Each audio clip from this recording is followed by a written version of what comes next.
Welcome back, everybody. We are here. Another amazing interview lined up for you guys this evening. So excited to be back here doing video interviews. As I told you guys, I've been focusing so much on radio that the video interviews kind of went to the side a little bit. But I'm right back at it. I've done so many amazing interviews that I have yet to post, but I'm going to be posting more regularly now for you guys and going to try to keep it more consistent. And so I just want to thank you guys for taking the time to come to my crypt and take in the information that we're going to be talking about. I have an amazing guest on this evening that's going to be a lot of fun to talk to about something I think is super important and needs to be talked about. So I'm just really thankful for you guys to be here. Before I bring my guest on, I'd just like to remind everybody that if you do enjoy radio, don't forget to check out my show at Revolution Radio, which you can get to at freedomslips.com. And I'm on Saturday evenings, and that's the Crypt, Rick, and Jonathan show. So I have Jonathan Wright, as a lot of us know. He's my amazing co-host. We are on 6 to 8 p.m. Eastern Standard Time, and we're in Studio B. And then I also have my show, which is on Monday evenings from 6 to 8 p.m. Eastern Standard Time also. And that's Studio A, guys. So if you enjoy radio, I have so many cool guests on there. Jonathan and I have had an incredible guest on as well. So I like radio. I grew up on radio, so that's kind of my thing. I really enjoy the whole radio format. I enjoy the freedom of it. I don't have to worry about being censored or what I say on the radio. It's really open. Any topic is open, and I really enjoy that. And it's something that these platforms that I'm doing this video on, I have to be a little more careful about the topics that we cover and how we talk about them, as you guys well know. So, just check it out, guys, if you're a fan of radio, because I really appreciate the support. But I always like to say that at the beginning, just to let you guys know, give a reminder, and I will leave a description and a link in the description, I should say, to the radio station, so you guys can check that out. So just wanted to get that out of the way, but don't want to babble too much more, and I want to go ahead and get my guest on here. Here we go. Welcome to the show, and I am going to get this right. My amazing guest, Derek Bartolacelli, and I hope I didn't murder it, Derek, so please forgive me if I did. And I just let people know Derek's YouTube channel is AwakenYaMind, and we're going to be talking about a video that he sent me that I think is amazing, and it's a great way to bring in this topic, and it's transhumanism rising and the technocratic deception, which I think is a super important topic, Derek, and a great video that you sent me. I really enjoyed it, and some of the other ones that I watched so far. So how you been doing, my friend? Yeah, Rick, thank you so much. I really appreciate it. Wonderful introduction. Thank you. Yeah, I really appreciate you taking the time to check out those transhumanistic images over rhymes and all that stuff. And that was really cool, actually. I like that format that you got music going and stuff like that. It's just it's a different take on it, and I think it's really cool because I think a lot of people will like that style with a little bit of music in it, but you're also getting the message out there. Very creative. I really enjoyed it. Yeah, that one I was trying to drive home so many different subjects and topics and issues and, kind of where the trajectory has been going for well over a century now, Yep. Since the Industrial Revolution and all that. And it's a crazy time. Things changed over the past just 10 years with the quickening of the whole technocratic static. And honestly, I kind of wanted to switch up the title of the name, but it's kind of catchy, technocratic. But it's more these days, and it seems like it kind of always was, techno monopolistic, because it's always been a monopoly over this shit anyways. And they kind of, seed it out to the public in little increments. And, we got the whole, what is it, the light bulb conspiracy, programmed obsolescence and all this shit. And, the Microsoft, probably named after Bill's below the belt area. But anyways. So I cut you off there. You were going to say? Well, I'm just thinking a lot about what you're saying and what you were saying, like that whole video that I watched that you sent me. And I just think that I just look at where we're heading, because you got to remember, I'm a little bit up there in age. I'm 50 years old. I mean, I don't think that's old at all. I don't act at my age, definitely. Hell no. And I know how much the world has changed since I was young. And I mean, I'm from a time when people still wrote letters on paper and you stick them in the mailbox, and it took 2 weeks to get to where it had to go. And then you had to wait another 2 or 3 weeks for the reply to come back.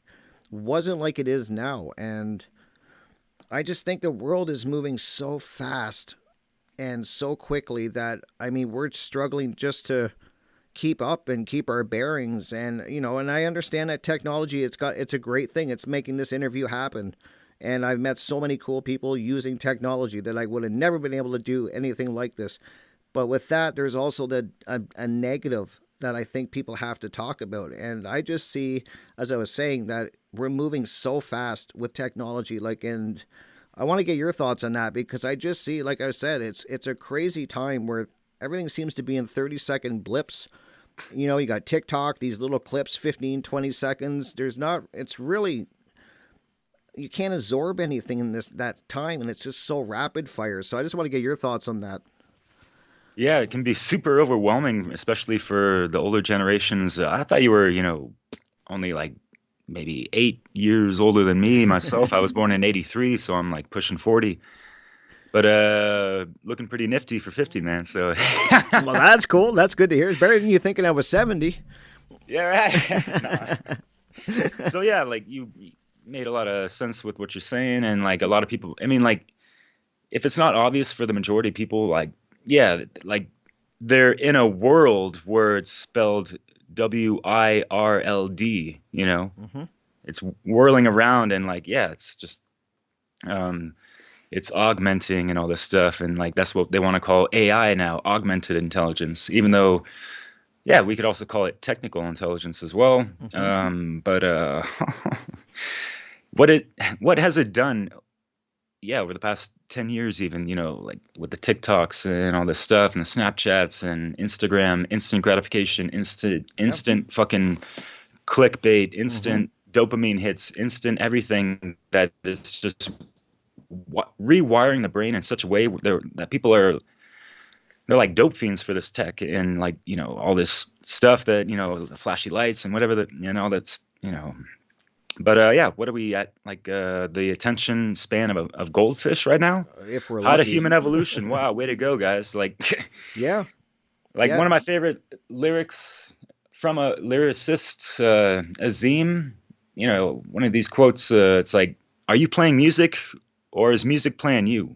And that's kind of what my channel lives by, how I kind of grew up and was inspired by that. And it just applies to kind of anything in life, and any kind of material attachment that you might have to anything, right? Like, are you going to be having it get the best of you, or are you going to be using it to the best of its benefits for the betterment of you and rippling out for the win-win? You know what I mean? Without the chagrin. And great point. and Great if we're point. doing that properly, then we might wield magic with the elements derived from nature, which is the true technology, right? Yeah.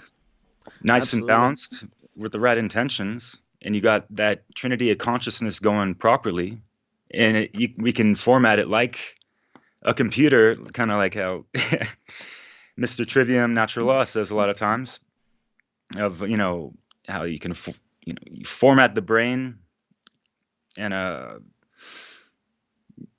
get the right information in there, and then you have the proper Right. results. So I kind of think of it as, I look at it, and I like the computer analogy. It's great because for what we're talking about, but also because everybody is kind of like understands computer jargon to some degree, and I always look at it as input, processing, and then output. That's what it was, processing. Yeah, Yeah, thank you. and I love that because it's easy to remember for me because I think of it just a computer, but it's so true.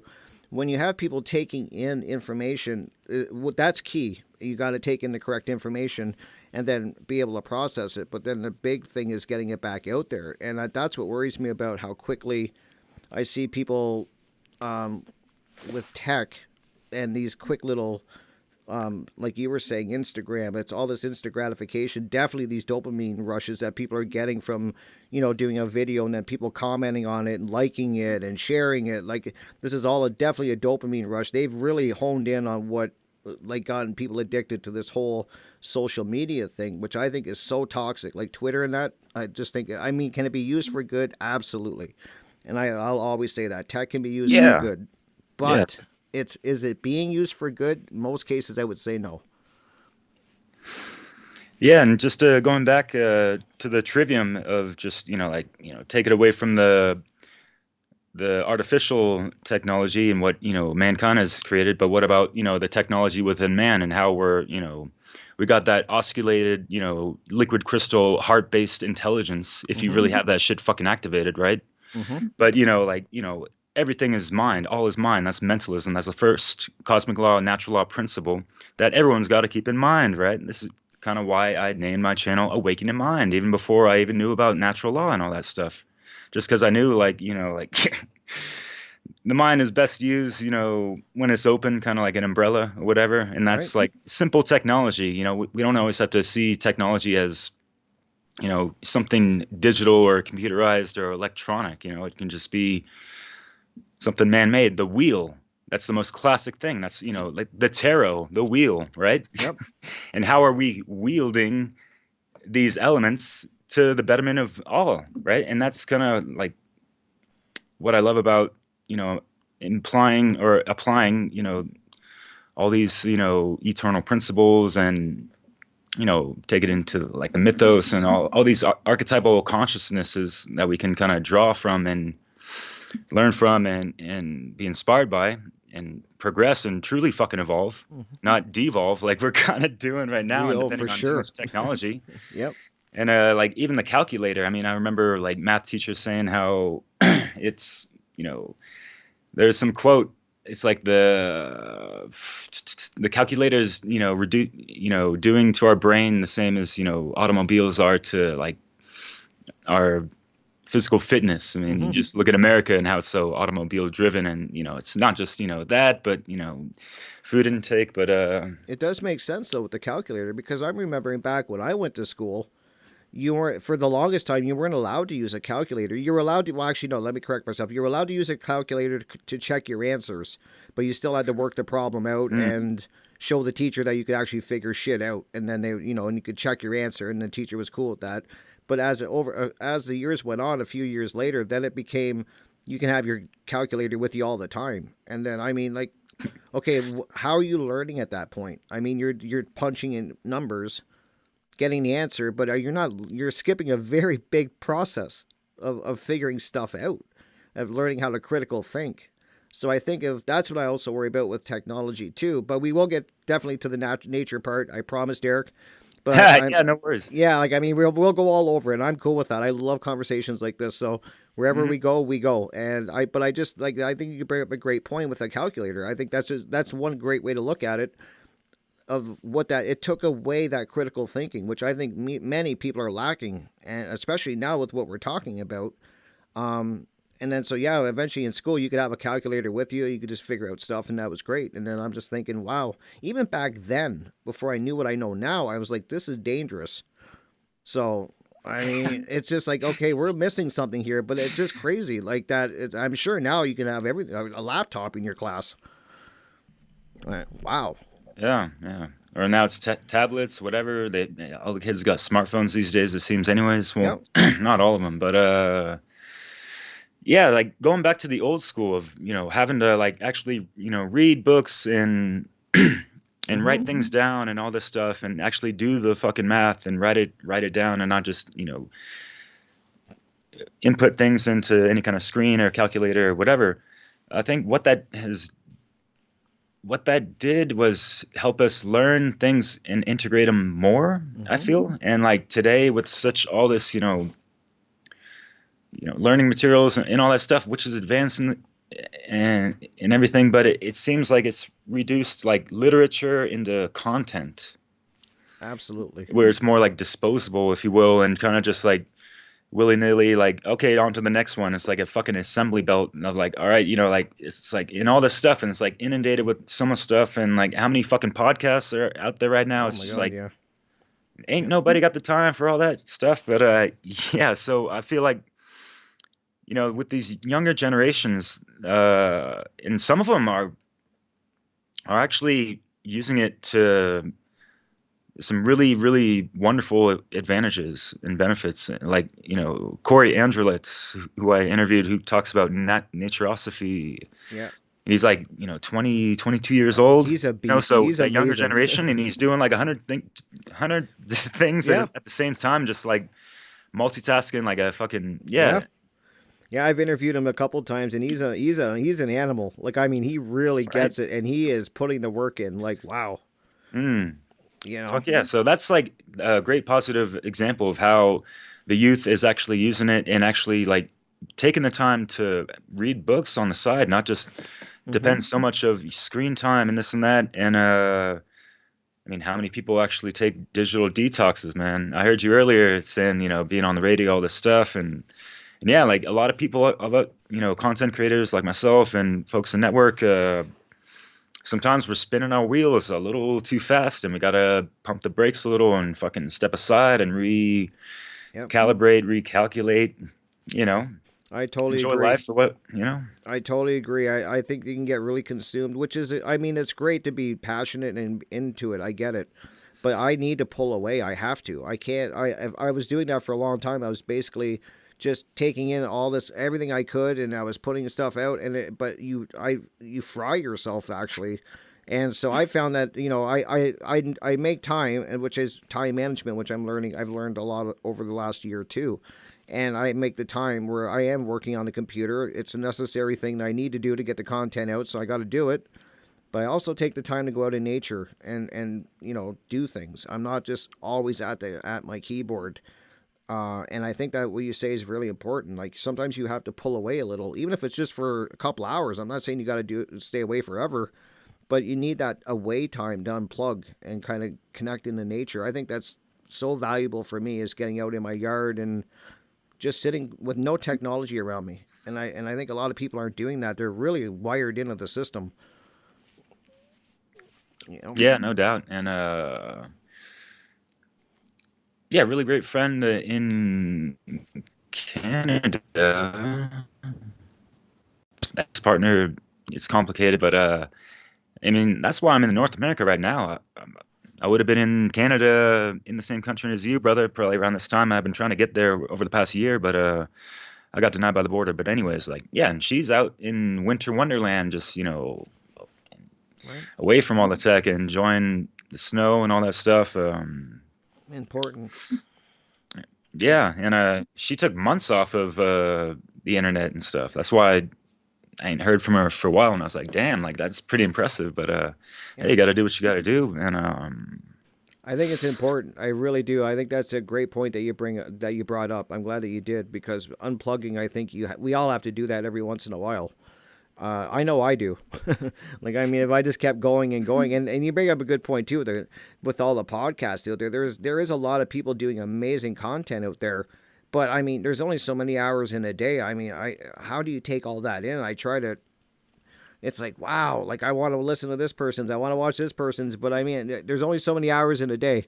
So it's really, I guess, finding maybe who you connect with. I think that's important. Like out of all there's certain content creators that I really uh, sync up with well, and I think that's great. So it's great that we have all these amazing content creators out there because it kind of gives people a choice of somebody that they really connect with. I think so. That's important. I think you can't watch them all. That's for sure. yeah, yeah, and yeah, word up to them. What is it? The Great Work Warriors with Chris Jensen, Brandon Spencer, them cats. Oh yeah, Yeah, it was yeah. fun chatting with you guys last week. Yeah, I really appreciate coming on with you guys. It was a tough topic, eh? Like, what is it to be a good man? It's like, wow. Yeah, yeah.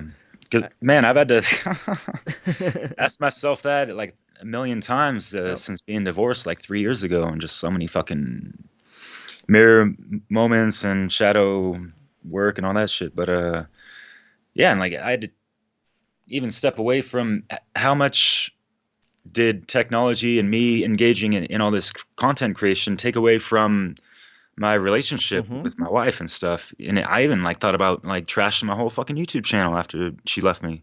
Yeah. I was that fucking shattered, but kept it and all I that get stuff that and though. kind of I Yeah. switched up the game plan and I realized that dude, I needed to get out more and this and that. Like I was living in the south of France, on the Mediterranean beach, a minute walking away. I barely fucking made it out there. Wow. So I was cooped up in the lab, as I call it, just pumping out content, learning, taking my breaks, trying to get that healthy balance of the yin yang, and just, learning and processing, and then, bringing forth new ideas and creations and all that good stuff, and like seeing things anew, and, making edits on stuff.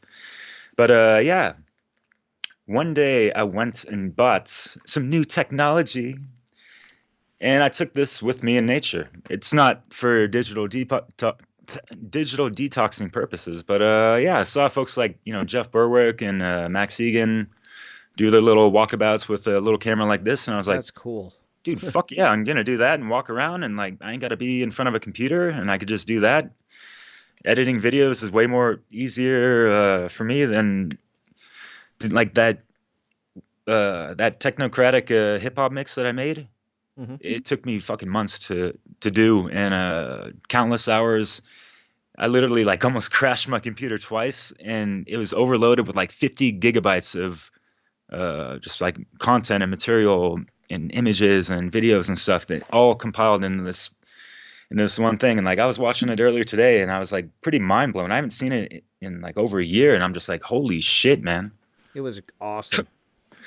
Yeah, I Yeah, appreciate that. that's the thing about editing too. It does take a long time. I'm learning editing now, and I've had people warn me. They're like, "Wait till you get into editing." They're like, "You think it takes time to do a podcast? Wait till you get into editing." And I'm like, "Oh, okay, can't be that bad." Oh my god.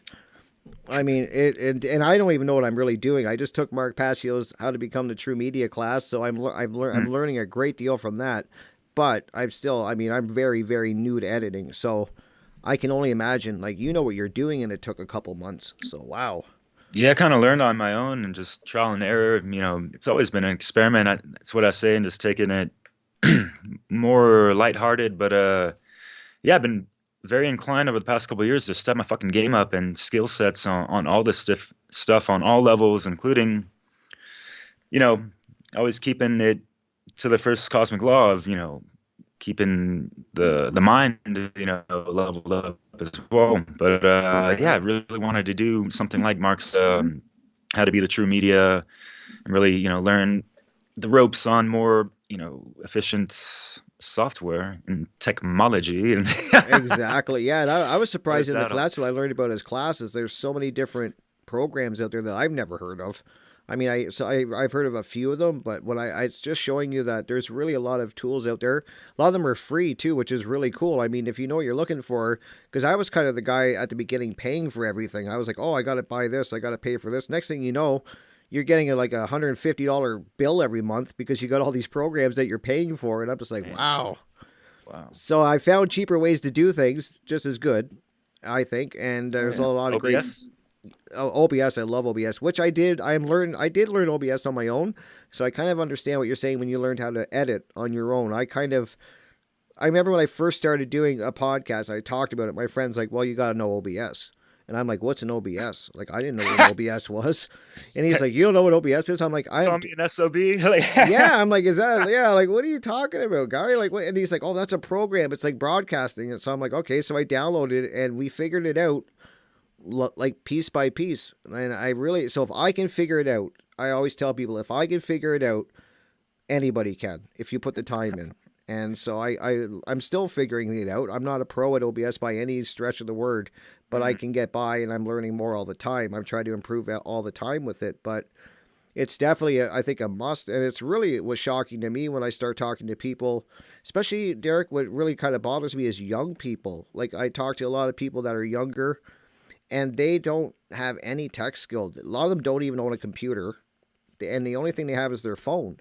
Ooh. And I was guilty of that like a year ago. I only had my phone, and I learned very quickly that you can create content with your phone, absolutely, but you're not going to get the same qualities if you're using a powerful system. But what shocked me, and I'm not sure if it's ever shocked you, but just how many younger people don't have any tech knowledge. Like, the cell phone came in and everybody kind of lost interest with computers.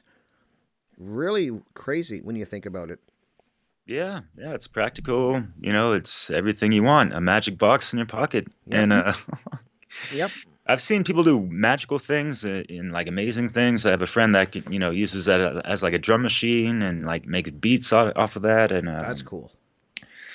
but It's kind of just disturbing. It really disturbs me that younger people just don't even have a computer, most of them. Unless they're a gamer. I do know gamers that have really nice systems, but they're using it strictly for gaming and that. But other than that, if they're not a gamer, I don't know a lot of people that have a computer for what we're doing, maybe for work, but they just don't have. I can only go by the people I'm talked to, and anyone when I first started doing this, I would ask people for help, and very, very few could even tell me anything. They had no knowledge of OBS. They didn't have knowledge of anything about a computer. It was all on the phone. And I agree with you. There's great things you can do on a phone. I agree with that 100%, but it's different. Oh yeah, yeah, totally. And it's very limiting. I forgot what I really wanted to say, and I'm almost about to forget again. But yeah, man. It'll come to you. Yeah, yeah. But I mean, like, already, like, especially when people are just using their phones for like just like YouTube and things like that.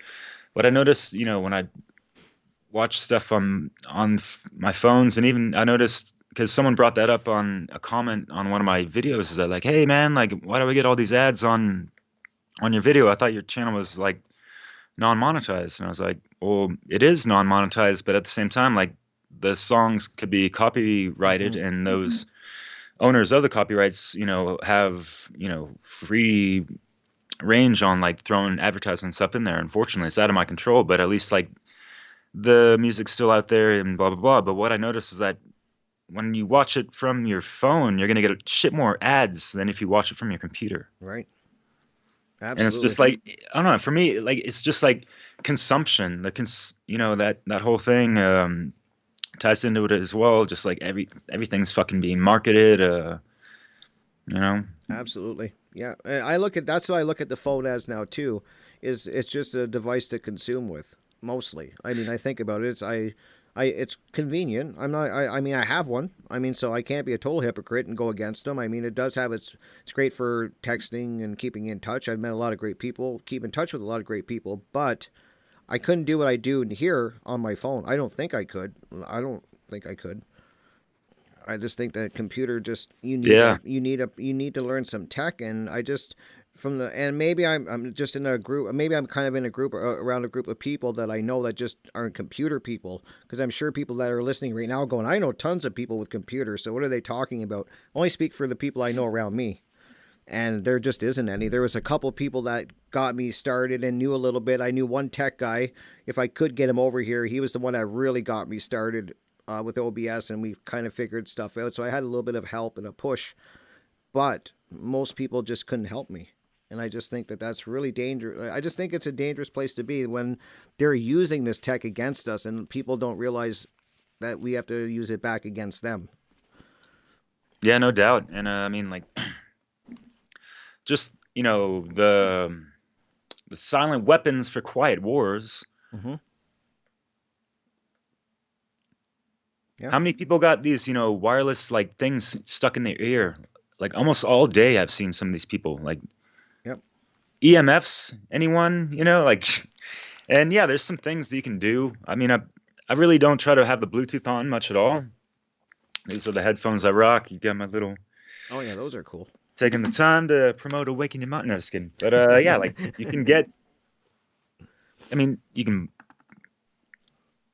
buy Yeah. things off the internet that are anti-EMF, and slap them on your computer, or any kind of thing, like even microwaves if you got those, or whatever, but Yeah. I'll let you take it, man. I forgot what. That's not no. I agree. We just did it. I just did a show with somebody. We were talking about microwaves and frequencies and how they're cooking us in them. And she definitely, like, I knew it was bad, but when she kind of broke it down, and we were talking about cell towers and the radiation coming off them, and I got a cell tower that they not too far from me, and and I've not even noticed the changes since they put this thing up. And I agree. I see people all the time with, like you said, those headphones in. They're always surrounded by they got their phone on them, and then they got these headphones in. And I think of all the Bluetooth in people's houses with all the devices. It's all, and then you think we're bathed in this frequency and this radiation that's we know is doing damage. It has to be. Yeah, and It's that's part crazy. of the that's kind of what I mentioned as well, is like our bodies start to get used to it, and like Hmm. it almost like it gets addicted to it almost, these frequencies and everything. Yeah, and I just wonder how, like, what are we going to see in years coming down the road? What is coming down the road from being Ask exposed to HP this? Lovecraft. That's a good point. Yeah. But yeah, I mean that brings up folks like that, and Aldous Huxley, and Slave New World, or the 1980 horrors, Yeah. or Orwellian nightmares and shit like that. I mean, it goes into the whole pharmaceutical stuff, and like the bad side of technology is taken away from nature, is just like how everything's being like synthesized, and like we're trying to mimic nature for Absolutely. our benefit, but at the same time, it's like mimicking nature, and like trying to play God and all that stuff, and trying to be better, and even usurp nature in some transhumanist wet dreams and all that Hmm. shit, but I yeah, totally man. agree. I totally agree that's a great point that they're synthesizing everything now. When you think about it, like our food is barely food. I think most of it. I mean, There's nanotech in some of that shit. yeah, and then I think of I got to be careful on the video saying it, but I mean, what happened over the last couple of years in the whack and stuff, I call it. Yeah. I mean, Hmm. what they're doing with that and what they're finding that out is happening now to people that have got it, which is crazy. I've seen some stuff on that and looked into it, and wow, and It's supposed to be a primer yeah, for things to come. You yeah, know, and that's what the alien invasion is kind of what that's about. I could It's see that. through us, not from the sky, in a Hmm. sense. People just haven't looked into some of these things, and like they're worried about all these other psyops and other stuff, but whatever. Yeah, I agree, I think it all plays together too, like with the 5G and what they're putting in people's bodies now. I think this is all it's a perfect storm, and it's a plan that they have. And yeah, I've tried to talk to people about that too, Derek, and some of them just kind of look at me like I'm off my rocker, but I'm just like, wow, you can't really see what they're doing, but they're synthesizing our food, and they're really hitting us. I always say from every angle that you can think of. They've really got their shit together, and we're kind of floundering. Most people are arguing over stuff that means nothing in the long run. It's not really. It's just stuff that doesn't matter, and we're arguing over it, or we're consumed with the latest sports on the whatever. Or I just think of all the distractions that are occupying people's minds, and they're not looking into these things. And I mean, it's a rough one, and it's so true that they're pulling us away from nature. Absolutely, I 100% Yeah, and agree they're with you. in a sense like pulling us away from ourselves as well, and Hmm. and also just it seems. Have you noticed people seem more like isolated than ever before since the dawning of the Rona, especially, and all that. Even though we have the best technology to we're speaking on video chats, something that we thought was only a magical pipe dream from watching like Back to the Future in the 80s or something. You know Yeah, what I mean? yeah, absolutely. I mean, yeah, if you would have told me back when I like in the '80s that I could do this, that I'd be like, really, I can interview people from around the world, like just talk to them, and I can put my own content out, and people can see it. Nobody would have believed it back then. They really wouldn't. Like, it's amazing like where we are and with tech wise, and how it's becoming more and more accessible, definitely, and people are able to wield it for good. I totally agree, but it's just I see how much bad is going on, and especially things like we were talking about TikTok and that, which I think is so. I get it. I mean, I know a lot of content creators that use it for good. They promote their channels, they get a quick message out, and they're doing it for good, but that is the small minority compared to what's on there. And I just think to myself, like, really, I mean, I've been looking into TikTok, and Yeah.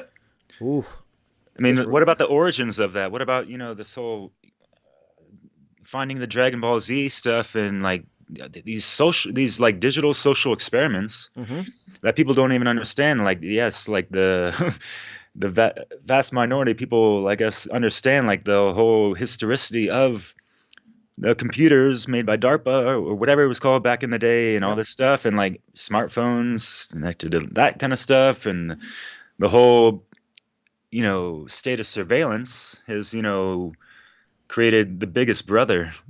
oh God, yeah, I was just which talking is to a my mix of mother it. about that today, actually, about the cameras all over. We were just talking about that. I was just like, Facial recognition. What do you think TikTok is doing yep. sometimes, or things like that? Snapchat. You heard Yep. about that, right? Oh How many God, yeah. little, preteen kids are fucking with that? Mm-hmm. Yeah. Yeah, but anyways. It's Oh, crazy. It's crazy, man. said that. Yeah, and I definitely have looked into like you said, the Snapchat and TikTok and what they're doing, and it's definitely like, and then facial recognition, like you said, because I was just like I said, talking to my mom about like how there's cameras everywhere now. Like, I mean, you can't go anywhere. Like anywhere, like and even if you're in a neighborhood, you got people that they got doorbell cameras everywhere, so you're wired for sound basically anywhere you go. They got you on a camera and they're surveilling you. And to think that they're not using technology to track us is just crazy. I have a lot of people that are like, oh, they're not doing that. You know what I mean? They're not doing facial recognition. And a lot of people live in this denial. And I'm like, wow, like they got a lot more trust in the system than I do Ha! because they're using it for evil. Like, Yeah.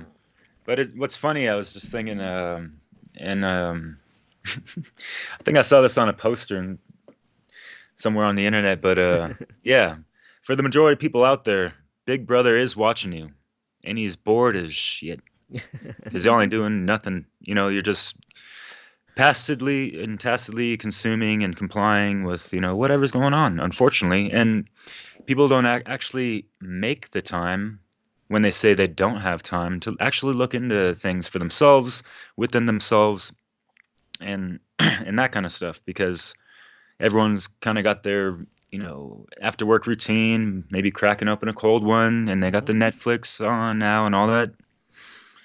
That's their programs, like they don't want to make time outside of that sometimes, so a lot of people copping out on true connections with people again, and it's just taking us away from true connections, people to people. And what do we have going on right now with computer love on steroids? yeah. Like, what do we got now? Sex robots?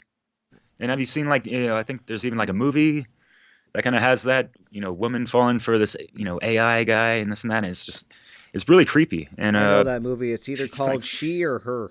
It's one of those words.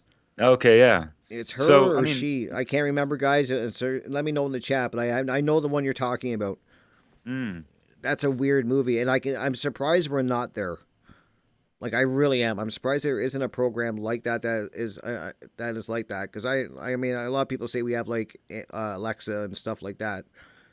Not what we're talking about here, guys. This movie is like, basically it's like a, a person, but it's like an AI relationship. It's really, I'm surprised they don't have something like that. yeah, I mean, this is what computer nerds, fantasize about, and because they're too cowardly to, step up like a real man, Mm-hmm. like we were talking about last week. And I was joking, actually, that crossed my mind actually during the conversation of, some of these people. It's like, you know, hey, baby, I won't have sex with you, but I'll build a robot that will. You know, Yeah. transhumanist, H plus. Yeah. Well, they want us wired into that system, right? And I mean, I still remember. I'm sure you've heard when Elon Musk was talking about that whole neural thing, where you shoot it in the jugular and it wraps around your brain, and it's gonna neural net, Neuralink. Neuralink. That's it. Thank you. And Mhm. I was just like, and I was talking to people, and they're like, "Oh wow." I was like, "Would you do that?" And they're like, "Yeah, I would do that." And I'm like, wow. Is this where we're at, where people are actually considering jacking into the matrix like that? Like I mean, really, like, people say we're jacked in now. Oh my god. But that's where they're going, don't you think, Derek? That's where they want us. Exactly, and it's, yeah, it's shocking that people's. I mean, it's not that shocking once we understand, like, people are being programmed on top of programs on a multitude of levels, and conditioned since birth, pretty much, with a lot of people who haven't had conscious parents, or listen to Will Keller and folks like that, Dana Martin, Indigo Martin, that talk about conscious parenting. Mm-hmm. But it it comes down to people's free will choice, and they're actually choosing to integrate with AI and enjoy this augmented reality, and it kind of comes down to, and what I noticed, the trend is just in. You could apply it to so many things of how people just don't want to take full responsibility for themselves, and they want to get into like the life hacking stuff and like bypassing real ways, the science of life, to actually fucking navigate this reality properly, and come into adulthood more of a stellar human being, as we're born to be, actually not depend on all this fucking tech, rely on the true technology within yourself. Absolutely. Well said. Yeah. Right. The work, I think that's what we're lacking, and I've said this a lot of times too, is the work that people are not doing on themselves. And I'm glad you brought that up, because I say that that's key. That it was for me. That was the foundation I needed.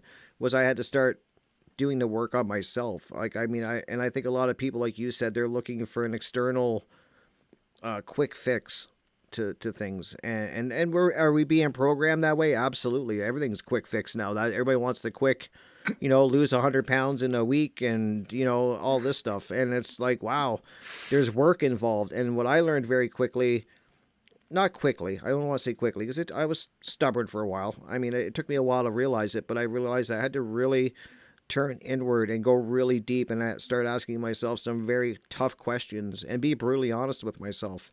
And I think that's mostly what people are lacking now. I don't think people, Derek, have any idea who they truly are. They are going by what the latest fad is, the latest fucking new thing that is going to make them popular. It means nothing to me. I never understood that. It's like, what does this matter? Like, if you don't know who you are, like, Yeah, totally. And yeah, unfortunately, it's this generational issue, lack of, conscious parents, and, born into families that don't necessarily know each other, babies having babies and all that stuff. mm-hmm. And yeah, for for as long as you've been alive, at least there's been television, right? Yep. And what have we said over the decades of kind of realizing, like, oh, wait a minute, television is kind of the love killer, right? Yeah. Well, what the hell has happened like over the past like 2 decades even? It's like, tablets, smartphones, social media. Those are like the love murderers and like serial killers. You know what I mean? Yeah. It's on steroids right now. Fuck, like Freddy, Jason, and all them cats combined, man. Yeah. Yeah. I think social media is so toxic in a lot of cases. Like, wow. And I mean, I don't even have to look far. Just go into YouTube comments of most videos, and you're going to find plenty of this toxic environment. And Twitter, I stay away from. I don't even fuck with it, because I just think it's so toxic. And I mean, like I said, I'm not saying that's the rule. I'm just saying it's my experience, and I know people do use it for good, and I'm sure I could. But I just see how toxic social media is, and you're right. I mean, because back when I was growing up, I mean, yeah, we had TV, but we didn't have the million channels that we have now. We didn't have anything like what we see online now. We didn't have YouTube or there was barely an internet. Like, I mean, there was no internet when I was growing up. That came later, but my parents would limit my TV to maybe an hour. Like, it wasn't like it raised me. That's cool. And now what I see is technology raising kids, parents kind of giving the tech to their kids, and that's their new babysitter. And I think that's so dangerous too, because while you're losing out on so many things, you're not spending quality time with your child. You're not really teaching them anything, and then you're giving your child over to tech and what they're watching online. I mean, what are your thoughts? I mean, I'd like to get your thoughts on it. On like media raising kids, Yeah, and all yeah. that. There we go. Take a look around, people. What's really going down, people? Mm-hmm. Yeah, there's always the double-edged sword of, this is a tool, and how are we using it? And again, how are we abusing it? How is it, playing us, and just letting it get to the best of us as well? Yeah. And what I also noticed is that, yeah, going back to the whole, computer love stuff, but more like on the sex robots or whatever the hell. Right. Yeah. No, I mean, like, this is a real thing. You can look it up in Asia. There, anyways, but all this stuff seems to be driven by, these lower chakra desires and, lower base level consciousness stuff. And that's where they want us. And that's what is the technology. It seems to keep people at with, just all the minutia and stuff. And yeah, amidst all that, there's some great things, of course. And like being able to network and socialize, and even on the meta whack fake book or whatever these days it's what called, and this and that, and hey, hi big brother, how you doing, like, do you like what I'm doing? Yeah. Are you getting wet over there? Like, what the fuck, perverts. I'm over here now, but Yeah, it's so true. Wow, like, and I'm just thinking, you make great points, man. Like, we me too, man. definitely, Thank you. well, we just think alike on that, because I want to talk about, and I mean, I think a lot of people, I hope most people realize that, know that there's good and bad in it. I don't ever want to paint tech as something totally bad, but the way that it's being used against us is definitely evil and satanic. And I mean, the social engineers are using it well, and I just really wish people would see that more than they do, that they're really being steered by stuff that doesn't matter. I mean, I just see I see it as distraction. I really do. I see, like, sports. I always did. That made me very unpopular with a lot of people because I'm not a sports fan. I never cared about it. Like, I just don't care. I just think there's better things I can spend my time learning about. Not putting anybody down that likes sports. Ha. You know what I mean? But I'm just saying, for me, Yeah. I see all the distractions out there, and it's pulling people away from each other more and more. And then I think of social media doing that too, driving a wedge even more, because now everybody's got an opinion. They're all online. They're arguing with each other. They kind of dig their heels in the sand because they want to be right. Nothing gets solved. You're kind of like this stalemate where everybody's just firing at each other and trying to be right. If you know what I think you know what I'm trying to say. I just think it's very toxic. And Yeah, totally. And what social media has done is, like, it's people that are creating the toxicity. It's not the technology. right, Let's keep that in mind. very true. Good Yeah, it's point. people against people, man. What's going on? And why are, like, social media in a vehicle to drive, like, the polarization beyond belief, and have all these echo chambers everywhere on any corner of the internet, Hmm. And it's not just the internet of things anymore, it's the internet of people. And that's where they're trying to take all these frequencies and the integration of AI as well. And how many people are on board with that, and like really getting excited, and they can't wait, and they got the what is it, VR glasses or VR whatever, virtual goggles. reality. And Yep. how much escapism do people need, yo? Like, I know. Well, I did. My friend I was telling you about that knows tech, Derek. He show. I didn't even know these places existed. This shows you how, like, I'm still catching up. He was showing me these cities that people. This had to do with cryptocurrency, so I can only go from this angle. But these cryptocurrency rooms, and I know that some people might know what I'm talking about. I don't know the terminology, so forgive me, guys. But it was like a virtual world that it was kind of like you had to have this certain cryptocurrency to buy into it. You could buy a house, and you could buy, and people were just flooding it, like living in these worlds. And I was just like, wow. And there's really places like that. Like there's just people socializing, but they're all in these avatar forms, and they're living their life in this virtual reality. And I'm just like, this is crazy. And then I think of video games too, how high tech they're getting, that we're not far from being plugged in and actually in the game, like literally in the game. I mean, we're not far from there at all. And people, I think, are going to dive right in. Most people are going to dive in, and I'm just like, not me. yeah, yeah, we came a long way from like Sim City and Minecraft and this and that, and like building blocks. Yeah, We Tetris. used to have Legos, man. It was plastic, but whatever. Yeah, yeah.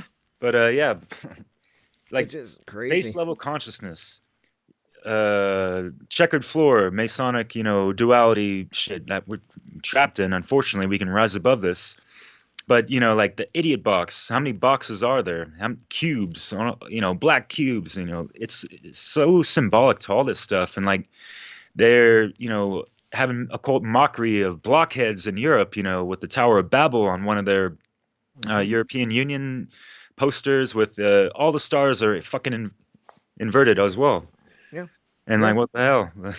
Well, that's what they do. They invert everything too, right? That's a thing I've noticed too. They take everything good and invert it. And like, there's so many things we could talk about, Derek. I tell you, I'm enjoying this because I know you know what we're talking about. Like, so it's great when you can talk to somebody that actually gets what you're saying, and I just hope people are taking away from this some good that we're saying, and to be leery of what's going on at least, and start becoming aware of it. Um, because I think we're on a dangerous, very dangerous point. I think we're on a tipping point where people have to make some really important decisions in their life, and really go inward. I keep saying that. That's where I keep going because it's so important that people don't know who they are. They just don't, and I get it. I get it because I was there at one time. So I don't want people to think that I wasn't there. I was there, man. I mean, years ago I was there. I didn't know who I was, but I see the distractions, and that's what bothers me too. They, like we were talking about earlier, they got pick your poison. I mean, they got so many shows online. They got the internet. They got video games. They pick. Well, you know what I'm talking about. I don't have to go through them all, and it's just breaking people away from themselves, I think, and that's why I think we're where we are right now. Yeah. It's a Is it tough true one. that the only way out is in, Yeah. my friend? And yeah, that's where it begins, really. And yeah, all the tech distracts us, and takes us away from that, our divine soul spark, creative energy, in essence. And yeah, we see so much out there. I mean, I'm subscribed to like 400 YouTube channels. I had to, sift through countless hours of like looking through images, creating that uh, the Decepticon, hip hop mix that I made, Mm-hmm. and like learning what the hell is going on the other side. There's a YouTube channel called like H plus, I think. And for those who don't know, H plus stands for transhumanism, basically. And they got, oh wow, check out what they have been, displaying, and what they're, getting really excited and like foaming at the mouth Wow. over, almost, or drooling rather, licking That's their chops. well, yeah. They're just so excited to integrate into the system, and I'm like, I don't want no part of it. Like, I'm like, no, I want to get back to my nature. Like, that's where I want to go. Like, I mean, that's where I'm drawn to. Um, I don't want it. I would never want to jack into the system. I'm doing my best to unjack from the system as much as Hmm. I can, not be part of it. But that's where we're heading. It really is. I mean, I think if right now, if you could, I'd like to do a survey. If you could survey everybody, Derek, like, listen, you can like plug into this system and you can live your life in this virtual reality instead of real life. You know how many people would take that and do it? Oh my God. Like, the Yeah, number would stagger me, I'm sure. that'd be an interesting social experiment. I might tinker with that. We But should. yeah, um, this wonderful woman talks about reality transurfing and popping in and out of the matrix to, help Mm-hmm. bust people out of that. And that falls into a term that I kind of created myself and thought about making a YouTube channel called Mavericks in the Matrix or something like that. That'd be And the cool. slogan is, "Hey, be the glitch you want to see in the Matrix," or something like that. That's actually cool. Yeah, be the glitch. Yeah, definitely. Yeah, that would be a great experiment, wouldn't it? Just, I really like to know the number. Like, do a poll. Like, would you jack into the system and you have to live your life in that system? And But would then, they know kung fu? yeah, like, well, I know. Can you imagine? That's how they sell it, though, right? Like, look how they sold the Matrix movie. Yeah. Like, you can learn all of this instant, no work, just download, boom, you got it. And Yeah, it's man. like, I mean, but what are you giving up? And there is a movie, I can never remember the name of it. I've asked people, I can't remember it. But there is a movie that people jack in, like, I Ghost in the Shell? No, that's that something might, else. But yeah. There's one where I can't remember the star of it. I keep thinking it's Bruce Willis, but I could be wrong. And mm, they're actually plugged in, and they got metal avatars that they walk around in. Oh yeah, yeah, yeah. Either some kind of Matt Damon movie or something like that. Yeah, and they everybody's got like lying in their apartments, but they're all living their life in these metal robots, Yeah, and right. they're getting their It reminds hair me of done. Ready Player One as well. I used some of those clips in the video that I put out as well that we're talking about. Of just like, yeah, everyone's living in a computer world. Everyone's, like they have more time and energy and focus invested in the digital world than the real world. Right. That's when you know you got a problem. And like, wow. That's a great point, though. But I'm thinking like they're showing. I just the reason I bring up the movie is because they're showing you where they want to steer it. Like I mean, to me, that's what they're showing is like this is where we're heading, and I just see people more than eager to do that. And I mean, I think how miserable do you have to be in your real life to want to do that? I mean, that's why maybe I don't want to do it because I'm like I'd rather be in the real world and in learning about myself and that I don't want to just give up who I am and become this shell living in a system. I don't want, I never want that for anyone, Yeah, yeah, and likewise. it's a tough one, man. I mean, I get it. It's a great conversation to have. Um, Yeah. because I love tech in a lot of ways, Derek. I really do because it's Yeah. amazing. It may I found you that way. I would have never met you, I don't think, if it wouldn't have been for tech. So, and I wouldn't have met a lot of amazing people over the last year. But I also know, like we were saying, there's a negative to it, and I don't think a lot of people look at it that way. Yeah, unfortunately, that goes for people like making great content on YouTube or wherever, or like actual professional video makers that you see all these commercials and stuff. Like that's really like well done stuff, but it's used for the wrong way. Yep. And imagine if these people with these skill sets actually had that unity consciousness integrated within themselves and it did the work and used that tech for something good and inspired the hell out of millions of people that would be subjected on that level, Mm-hmm. or being able to see that, even though of course we know the execs and all the media monarchy is controlled and all that stuff. It's true, yeah. And I remember Mark Passio talking about in one of his podcasts that they like there is a lot of great people do it, like learning the tech side of stuff, and then but what happens is these big companies scoop them up right away if they are showing any promise, and then what do they get them doing using their skills? And this really resonated with me, but like what Mark Passio said, they're taking these amazing people that know tech and they're getting them to make stuff like apps that you get on your phone, like these game apps that are just mindless game apps that just occupy your mind and distract you. And that's what they're giving them this amount of massive offers they can't refuse.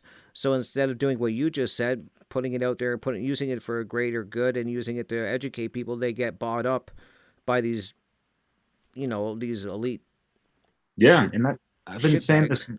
Yeah, been saying this more and more, and like you have to tie this to like almost any industry or field of profession that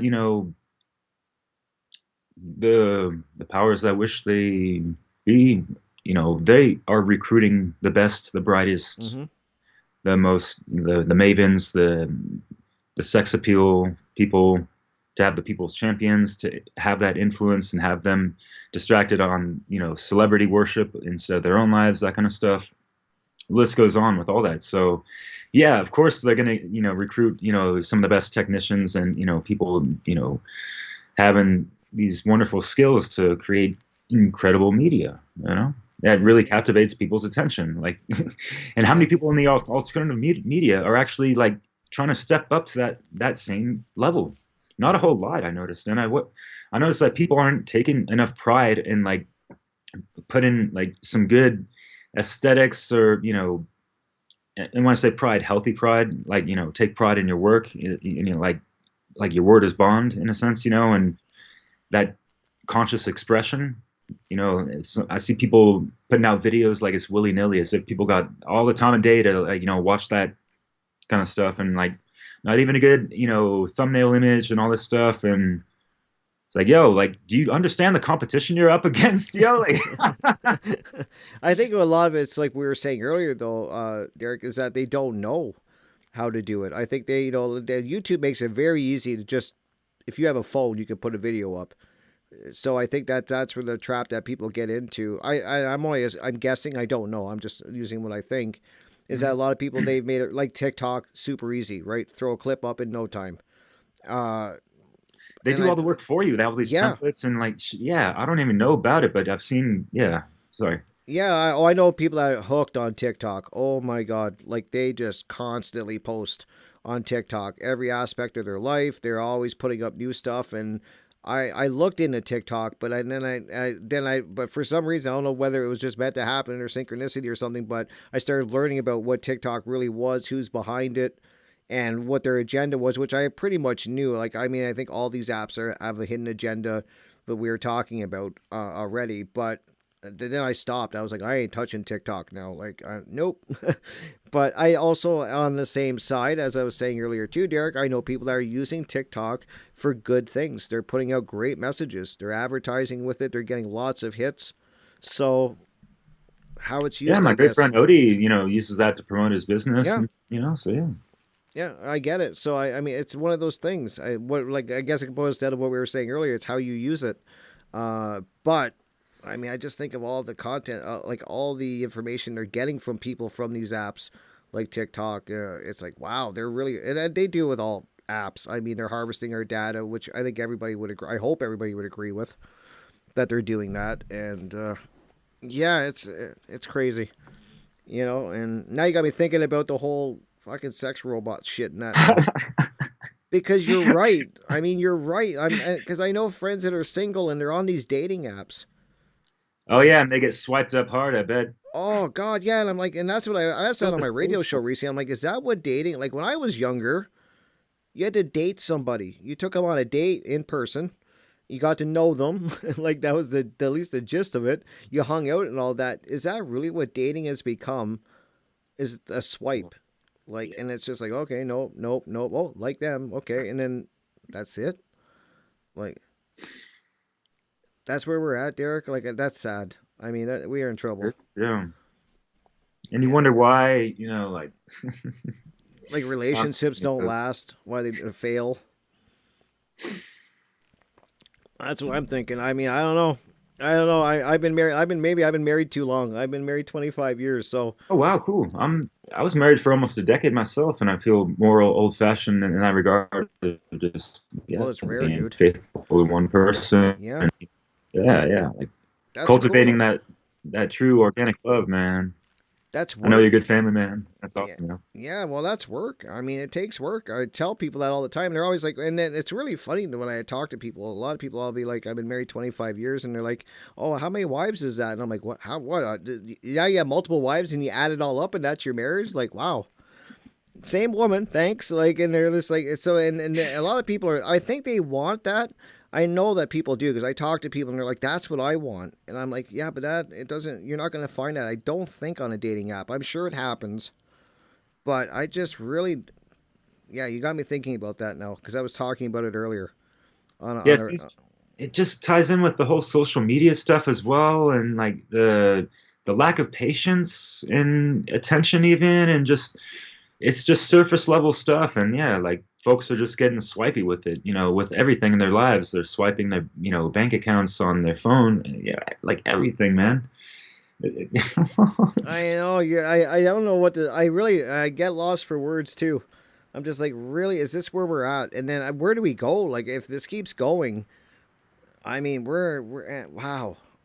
But have you seen? I mean, I'm sure you noticed the like what we were talking about earlier as well. Like just like the polarization of like these echo chambers, and they seem to get like more compartmentalized even, and yeah, dating app people. It seems like like the information is so specific. So if there's only one thing that's not congruent, like forget about it, or like Yeah, I'm gonna swipe hard or left on that shit or right yeah, or yeah, I don't know where that goes. Like the hell? yeah. I mean, I think the whole part of it, you got to get to know people and I mean that's the whole dating thing. If I was single, I don't think I wouldn't get like not at my age, I wouldn't get along with this swiping shit because it'd be very it's very when I see people doing it, and I'm not like I said, I'm older guy, so hey, bear with me. I mean, maybe I'm just not hip or something like that, and I'm fine with that. I'll take the old fashioned dating over what I see going on, and this instant, once again, gratification, right? It's all this instant,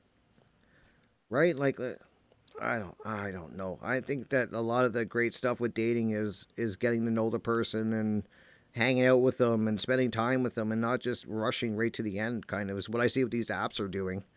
Yeah, like people like like expecting to marry some like or Yeah, it's and then that's like the instant first thing hookup. off the bat they want. Like I'm looking for marriage straight Yeah, up. yeah, or instant hookup. Like I mean, it's just like all right, well, I'll be over in an hour, and it's like wow, okay, Just at the same time it takes to order a pizza, right? yeah, yeah, exactly, yeah. And that's another thing I think about too a lot is how we're getting very reliant on tech for so much, and we're losing a lot of our skills. I mean, I just it's all isolation I see, and I see that with all these like Uber Eats and these all of the you can order your groceries and they can send it to you.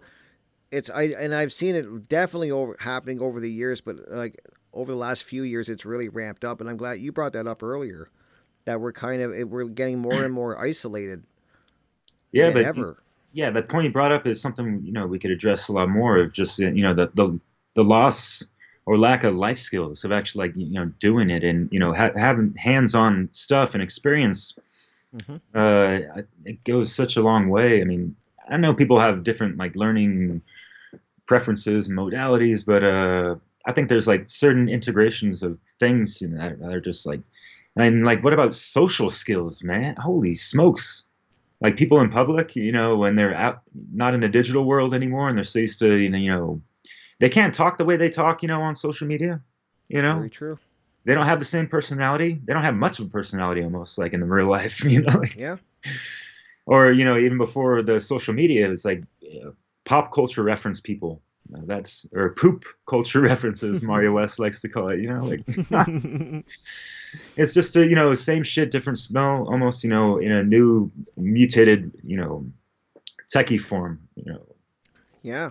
Newest platform and all this stuff. I Yeah. see people now. It's crazy too. Is that even if they are in public, I'll go have a coffee or something, and I like to people watch, and you'll see people like a group of people sitting at a table, and they're all on their phones, and they're not talking, and it's just like, and I find that so strange. Like now, I have a rule: like if you come into my house, the phone stays in your coat or your pocket, unless it's an emergency. I'm not a total tyrant, but I that drives me crazy when I'm with somebody and they're on their phone and I'm talking to them and they're just more worried about swiping and on their phone. And I'm like, really? You can't put it down for 20 minutes?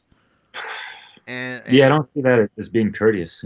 I don't either. I think it's so rude. I'm just like, God, man. Like, I get if it's an emergency or you got to make a message or something. Okay, I understand that. But I just see people just interact. They're just like I said in groups, and they're all on their phones, and they're not talking. They're not interacting with each other, and I we are losing that ability to interact more and more, which is probably explains a lot of what's why we are where we are.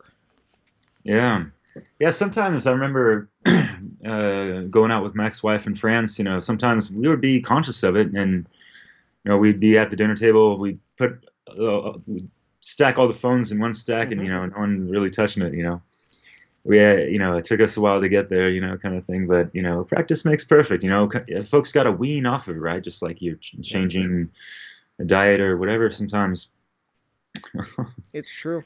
Yeah, wean off it. Yeah, exactly. And then once you become aware of it, it becomes really easy actually. When you're like, oh my god, I'm on that phone again. Uh, at least I am. I know I am. I try not to, and I catch myself if I'm actually with somebody or talking to somebody, and then I'm got the phone in my hand. I just like, okay, in the pocket it goes. I don't. I mean, I'd rather have the one-on-one interaction, especially in person, because that's getting more rare to actually interact with people on person. So and I think about what you said. That's so true that we are losing that skill. Like you see people in public, they don't even know how to talk anymore to each other. Yeah, Wow. and of course we're overgeneralizing, but yeah, I mean like there's one of the spiritual currencies is attention. And how much are people actually paying attention, when they're face to face, not having, the undivided or yeah, who's got Undivided the attention. undivided attention that, and that's like that true human to human interaction, not this, fragmented, attention span or whatever, right? I agree. Yeah, and I wonder if that affects our empathy too when we're not like. Hmm. I just wonder. I mean, it's just a question I just thought of. Like, does that not being in person? Does that affect it if we're just doing it through a screen? Like, can you really get that? And like I said, it's just a question, guys. Can you get that bond with somebody that you've never actually been really in person with? I don't know. What do you think? I don't know if you heard about in this ties into the tricks of the 666 since Mm-hmm. the dawning of the Rona of the 6 feet of separation, not degrees, right? But Yep. in front, to the side, in the back. Oh, germaphobe alert! Watch out! But wouldn't you know that right around like 5 feet, there's like that we have our own like type of electromagnetic frequencies Mm-hmm. emanating from our hearts, and we could feel that from other people, from like as much as 5 feet away, something like that. So yeah, there has been more of a disconnection Yeah. aside from the whole fear factor and all that stuff.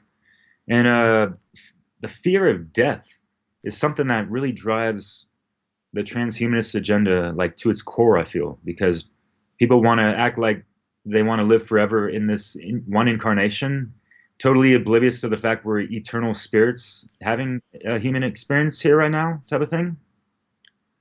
I think that's a great point, Dick, and I think it goes right back to what we were saying about the internal work.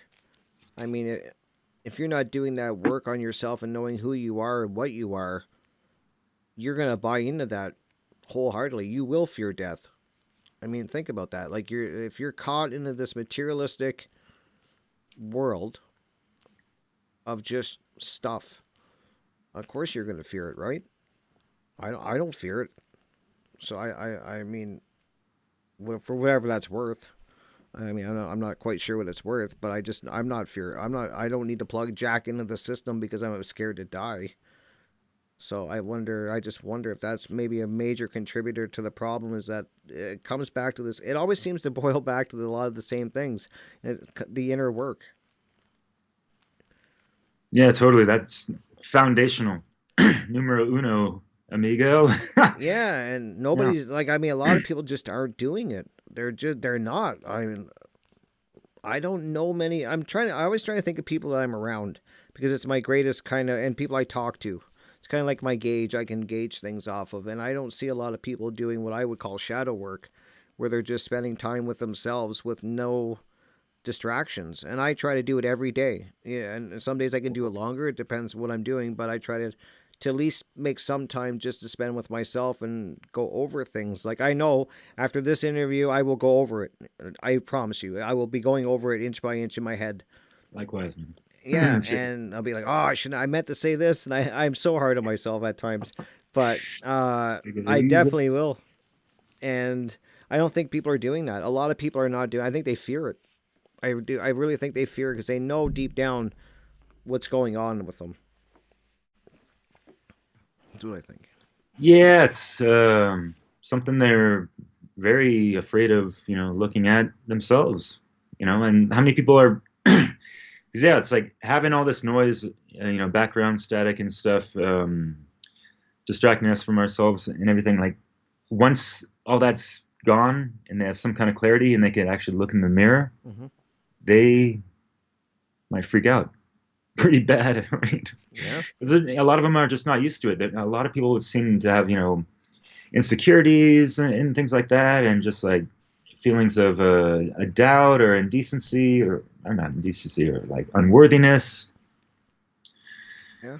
Yeah, it's unfortunate, and but it's like they're just supplementing that void with things that are outside of their true selves, Yeah. and it's not helping in the long run. Yeah. I exactly, and it's so important. I know it was important for me to really do that. I always I sound like a broken record, guys. I apologize, but it was so important, and I just when it's something that's that important, I think I really wanted to let people know like you have to do the work on yourself, or you're if you don't know who you are, you're in trouble. Like you really are. I think and that's all your flaws and your warts and your all the things we're talking about. I mean, you have to confront them, and I get why they have these distractions. I really do because it's tough to do that. To be, I've had people I talk to, Derek, that they've tried to sit quiet in a room with themselves for even 20 minutes. They can't do it. Mm. They can't. They're like that's it was torture. Mm. And I think that's so powerful of a thing to think about that you can't sit in a room quiet with yourself for 20 minutes. Yeah, I mean, why do you think a lot of people, when they are, reaching retirement, they're all like, what am I going to do? I'm so used to my routine 9 to 5 and being in that, uh, Hamster wheel. feedback loop. Like, what am I gonna do with myself? And Yeah. like, Yeah. You've got time to think. And then you really start. And I mean, I just found that shocking. I still remember, I just really do when people tell me that they can't do it or it's really uncomfortable. And they're like, wow, the silence was deafening. And I just sat there. What am I supposed to do? I hear that a lot too. What am I supposed to do? Like, I got to just sit there? And I'm like, well, yeah, but it's not what I mean. I mean, you got to do some, like, you got to kind of, I guess it's different for every person, but yeah. And what I would suggest for those that find that kind of disturbing, whatever, and this goes into meditation as well. And there's not just one way to do it in your lotus position, like just like Wim Hof breathing that's techniques. amazing. And that's like a 20-minute session in and of itself. And all you're doing is you can't say a damn thing because you're holding your breath and like breathing harder than you usually do. And that really does something very special. And it's kind of like, you know, charging up the youthing process in a sense. And it just helps out with so much of, like anxiety and all this stuff. And you kind of feel more into yourself and fall into yourself a little bit more. Like especially those profound inhales and exhales, like breathing all the way below your stomach, as far as you can go. How low can you go, bro? Anyways. That's a great advice, though. That's a great way to start because then you're not kind of you're kind of doing something. You're not just sitting there. So yeah, that'd be a great one. I like staying out quiet out in nature. That's kind of my thing. I used to do it definitely in a room, and I went through the phase where I was staring at myself in a mirror. I thought that was really helpful, like really Yeah. confronting myself, and I needed that. But now I'm at the point where I really enjoy doing it outside, and I've told people I get a lot of benefit from even gardening and just working with the earth and the plants and stuff in my garden Yes. during the summer, anyways. Right now I can't, but that really Mm. works. Oh, I find it's just I can still do the work on myself, but I'm doing something. It's kind of connecting me to the earth and very powerful. I find doing it outside, at least for me. yeah, yeah, likewise. And I I tend to be barefoot most of the day is, maybe it's a little cold these days, but yeah, just like having moments of grounding, anywhere and just how many people got trees around their vicinity or even their house or whatever. And how many people have, talked to them lately or any kind of plants or whatever, like as if they're not alive almost, and Probably yeah, not many. there's something about trees that's kind of special as well. And sitting under them for a minute, holding them for a little bit. Ain't got to be on some weird tree hugger stuff, But No, no, it's so true. How many people have actually, yeah, thought of it that way? And just grounding is key too. I didn't know it was called grounding. I remember talking to somebody and I was like, yeah, like, have you ever walked around just your bare feet in the ground? And I'm like, I feel so amazing. They're like, oh, you're talking about grounding. I'm like, ground. Okay, I didn't know there was a word for it. Just like I didn't know there was a word for shadow work. I thought I call it confronting my demons. word, right? And I was like, I'm already doing that. I didn't know there was a term for it. Didn't know there was a term for grounding. But you don't see many people barefoot just Yeah. walking around. You just don't. They're disconnected even from that. Yeah, and my ex-wife, she's from Tahiti, Polynesian islands, kind of like a Hawaii in a sense, Hmm. and folks over there, Maori and all that, uh, they have like whatever legends and all that stuff. But one of their sayings, I don't think it's like any kind of like Chinese proverb or anything like that, but like they're living barefoot, think of being on islands and this and that, and like once man made the technology to create these like sandals or shoes and all this stuff, they noticed that even that 6-inch degree of separation of the soul separates the soul from the earth, almost. I totally believe that. Absolutely. And just coincidental that souls are made out of rubber, which doesn't conduct electricity very well. Yeah. Jesus. And how much of nature got exploited and destroyed just for the rubber in the Amazon and that kind of stuff. Yeah, I mean, oh yeah, they're even in Canada, they're messing up nature well. I mean, y'all have so much ancient growth there too. Yeah, it's heartbreaking, man. yeah, I hear about that. It just bothers me that they're just. I mean, I get people mad at me because I tell people that we're like locusts. I'm like, we just destroy everything we come in contact with. We just consume it, we destroy it, and then we move on. And people are just like, I can't believe you say that about humanity. I'm like, well, that's the way I see it. I'm sorry. I just give me a reason not to think that. Look what we're doing to Earth. Like, oh my God.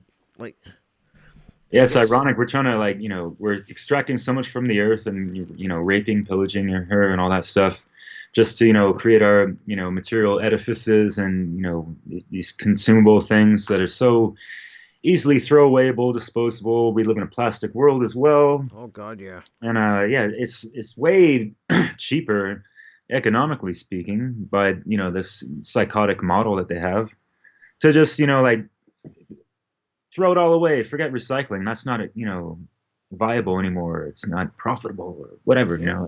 We can make it cheaper. Hey, like we got the petrol-chemical folks. We got them locked up with the Rockefeller and all those monkeys for a good century now, in the bankster wanksters since way before then. And so, very true. Yeah, I think about that because back in it's great that you brought that up too. Like how we just make these products that are so disposable now. Because even back when I was younger, at least they made stuff that lasted.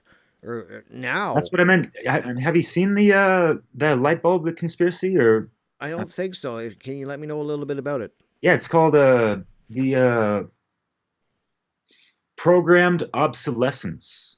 Okay. Yeah, I mentioned this in the beginning, I think. And yeah, there's a great documentary. Okay. Yeah, check it out. And it started off, light bulb conspiracy because they were trying to have that be more profitable. So they made light bulbs that could last pretty much forever almost. Yet they wanted to have them more fragile, more breakable, a shorter lifespan.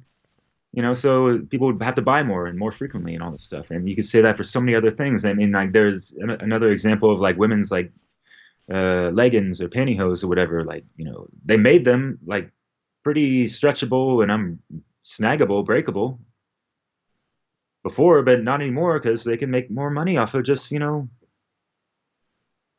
making more. Yeah, when they're more disposable and they got to go out and buy more now. Yeah, I think because that's the one thing I have realized that even in my lifetime is that everything's so disposable now. Like people just like, oh, that TV broke, I'll go get another one. Throw the other one out, and it's like wow, and it's like. They didn't want to replace the computer with like their brain. No, I'm just kidding.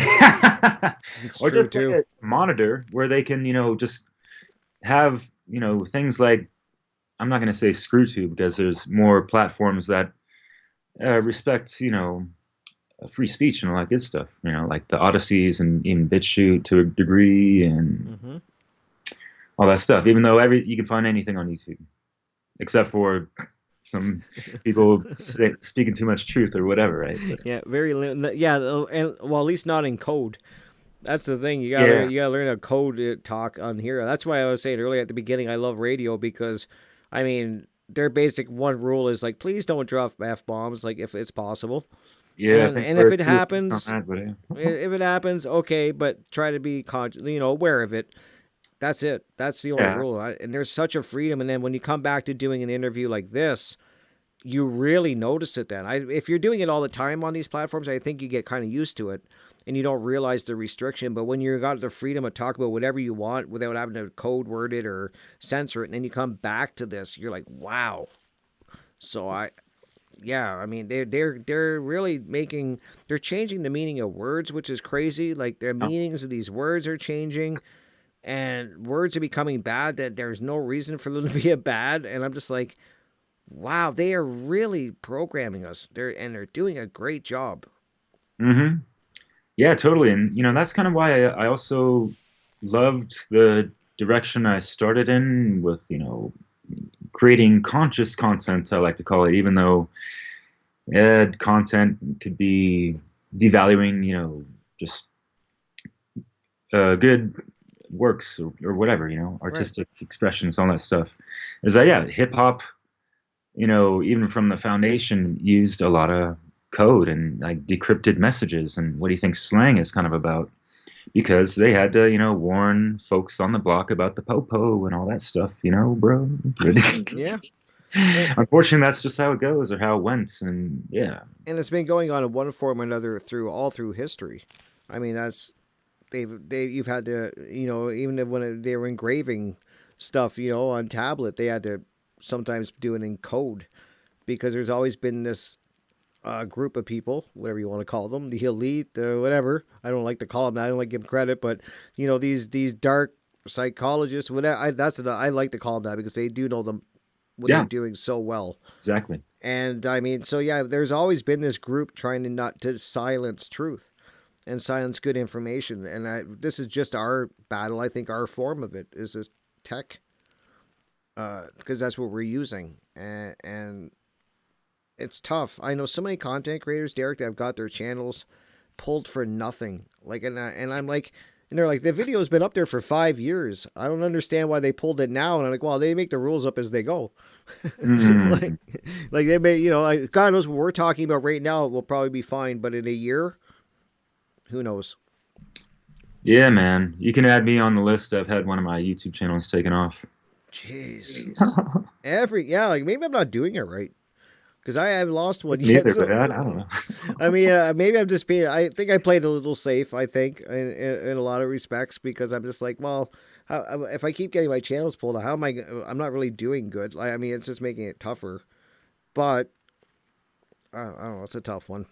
Yeah, I mean, it's all good. I mean, like, here's the thing, and like, yeah, getting great advice from Mari West, and yeah, like my video got taken off of YouTube because of this video that I've been collaborating with her, just on like too much age restriction, and then it got taken because the video I made was taken from clips off of YouTube as well. Yet they had to delete my channel because of that. For what? Okay, that's weird. Weirdest thing I've ever seen, but yeah, That's really straight. You're taking clips from YouTube and they pull your. Okay. Yeah. Wow. I guess they don't want it all compiled into one good video, I guess. Not really. Because I'm trying to think of like there's a lot of things that go on that I don't understand. Like I was saying, like the person will have a video up for a year or two or 6 months and it's fine. And then all of a sudden they'll message me, I just had it flagged. And I'm like, but it's been up forever. And they're like, yeah, I don't know. And sometimes they don't even get an excuse. No reason. They got no way to fight back because they don't even have a reason why they did it. They just did it. Mm-hmm. And I'm just thinking, like, we're in such a dangerous place with this freedom of speech getting really hammered, at least on these platforms. Yeah, exactly. Yeah. Oh, yeah. The point I wanted to make with her and what she says in her videos as well is that yeah, like if we're gonna be striking blows at the Matrix and this and that, they'll hit back. You know what I mean? Like, so we can be more stealth about it, more subtle, whatever, right? And just take different approaches and not, having to be such a, like a freedom fighter, because, why we're not fighting freedom, Yeah. Folks might want to say we're fighting for, but whatever. But Yeah. I just think I can do more. My reason of trying to stay a little bit under the radar and not really throw blows. It's not that I just think I can do better being on here. I mean, than getting yanked, and so Yeah. that's kind of Yeah. my thought. But on the radio, I go full bore. Like, there's no holding back on the radio because I don't have to worry about that. So I'm just like, okay, that's where I can really hit hard. And I think that I believe there's a great way to get the message out there, kind of under, kind of like what we're doing, talking about it. I think a lot of people can figure it out on their own, I would hope, and know what we're talking about. And I think a great way that you're doing it is with your music, adding it in. I Yeah. really do think that's cool. Um, yeah, and like the music stuff, I like to call them like truth infused tapestries because a lot of times I'll like in this transhumanist mix because like one of the first people that really keyed me into all these things and really woke me up was Max Egan, Mm-hmm. Right. and yeah, he did a whole documentary on that. Geez, in like 2013 or something like that. And I like to lace quotes and sound samples from the likes of him, Seth Esposa, Manly P. Hall, Mark Passio. I mean, I've mixed over an hour of these people's quotes sprinkled throughout all these mixes, and part of the aim of that was to keep people into what they're saying, but also their work and like and their names, and hopefully they would look them up sometime. You know what I mean? It's a great way to do it. I think it's definitely cool. It's creative. I really do. I like it. And I'm just learning about, I was telling you before we started doing the interview that I'm just learning about some of these hip hop uh, groups and stuff that are doing songs about freedom and that. I'm more of a metal person. Everybody that watches me knows that. So it shouldn't be no surprise when I say that. I'm definitely heavy metal and hard rock, so I don't know. And I mean, over the years, there has been some hard rock bands that do try to tell what's going on. I've like in a lot. One band I always tell people is Megadeth. They've been really talking about what's like coming and what they think is coming and what's going on in the world in their a lot of their songs. So it's there, but I didn't realize that is there a lot of hip hop that's going in that direction? Like, I'm learning quickly that there is. Over the past 10 years, I've mixed over 100 mixes. That spans like over 150 hours of conscious hip hop. And Wow, it's not being promoted, within is that, it? there's, yeah, hundreds of artists. But it's not being promoted. That's the problem. Oh, yeah, we're not going to find that on MTV. Well, no doubt. I didn't. Yeah, I They're didn't realize it till I. promoting transhumanism. I don't know if you saw the video. It's like Taylor Swift, all about transhumanism. They need the sexy figures to push that stuff. Oh, Yeah, yeah. yeah. Making robots look sexy and all that stuff. Yeah, even a great rapper by the name of Common used to be Common Sense, but he lost the sense out of it since he kind of sold out. Rapping with robots and all this stuff. In one of these videos, I included a little clip of that in this transhumanist mix I made, and like, yo, like. So that's true. They do need them to sell it, right? Exact. That is so true. To kind of make it look sexy and hip and all of that, and you're not gonna. And you make a good point. You're not going to see that kind of what they're singing about on like the local, like, radio station and stuff like that. Like, it's so true. And I just never realized it was that big. Just from Mm, I never really looked. I just never thought. I'm not, like I said, I'm not a big hip hop person. I'm yeah. starting to enjoy it though. I really am. Like, I've been since I've been looking more into music. I'm getting my music taste is expanding, which is, I think, a great thing. It Yeah. really is. I was kind of limited in this hard rock, heavy metal box for so many years, and if it wasn't that, I didn't really look into it. But now I'm realizing there's so much more out there, and What? there is people good putting good messages out there. Hell yeah. Yeah, and I resonate with all types of melodies, and I've been more lyrically prone to have an ear towards that. So yeah, poetry Poetry is and all awesome. that Some of stuff, it. and because where grew up was San Francisco Bay Area, and there was tons of like open mics and oodles of rappers and hip hop artists and all that stuff, and like super on the local scene, and over a dozen that were pretty fucking conscious. There's that word again, but Oh, no that's word. okay. We were Yeah, right but past that. So already, I was exposed to that, in when I was a teenager. So that was kind of cool. And I feel like that genre specifically, just because it's, the African American, their whole plight and their whole history of, having to deal with the system of control and domination for so long, and how that got, you know, alchemized and transmuted through their, mediums of expression, through Hmm. music and this and that, and then later on the evolution of music, and then we got hip hop, where, folks were getting more streetwise with things, and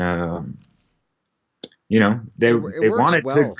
grab a stage and speak for millions that couldn't, and say "f the police" or Yep. that kind of stuff. It really works well for that genre. I find for getting that message, and I'm just the way it's. See, I don't know the terminology, so people are probably like, "Oh boy," but it just for me the hip hop medium is a great way to get that message because of the way it's written, and I think that the way they can say it, you can get that message really clear. And I'm just trying to think of a lot of the hard rock and heavy metal stuff that I look at. I think it would be hard to get that message with that type of heaviness. If you know what I'm trying to explain, It's like been done. I've seen some fusions with like some hip hop and heavy metal stuff as oh, well. fusions for sure. Yeah, Uh, yeah, that's cool. I'm a big fan of fusion stuff like that. But I just think hip hop is a great medium for it. yeah, yeah, It totally. it just really works, and I'm the more I'm learning, I'm like, wow, there's some really great stuff out there, and they're putting that great message out there, and they're trying, and I think that's a great way. I always tell people that you don't maybe podcasting isn't your thing or doing videos or a radio show, but everybody's good at something, and there's a great way. Everybody's got a talent, I think, and use that talent to Right. get the message out there, whether it's dance, art, music. It, there's Like Dorian Green's, yeah, Yeah, I mean, that's what makes it amazing is there's so many different ways you can get your the good information out there. I think that's so important for people to realize because I've talked to people and they're like, I don't want to go on camera and do a podcast. I don't want to do anything like that. That's not me. And I'm like, yeah, but you're good at other stuff. hmm It could be poetry, writing, painting, dance. There's so many mediums, and I so that's really cool. yeah. Writing a report, or even doing like a book report on like a really great book, like The Invisible Rainbow, which talks about all these, frequencies that have been messing around with humanity since, the beginning of, radio, even probably. Absolutely. Yeah, and so where do you the way that we're going? Because I'm trying to think how we can kind of tie Wrap all it up. this in. Where do you think? Yeah. Well, I know I can imagine what you're gonna say, but if we keep on this path, where do you think we're heading? Uh, Like, yeah, do it you? seems there's just there. It's definitely. I'm sure you've seen this over social media of the the splits of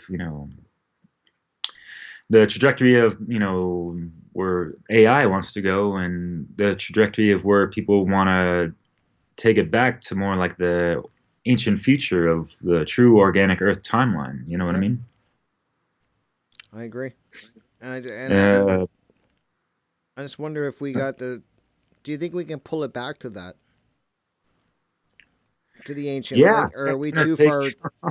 Are we too far gone tech wise? Because I just think of where people are, how they're so plugged in. I'm just wondering, can we rein it back in They time? can plug out. It'll take harder and more effort than flipping a light switch for a majority of them, but it's definitely possible.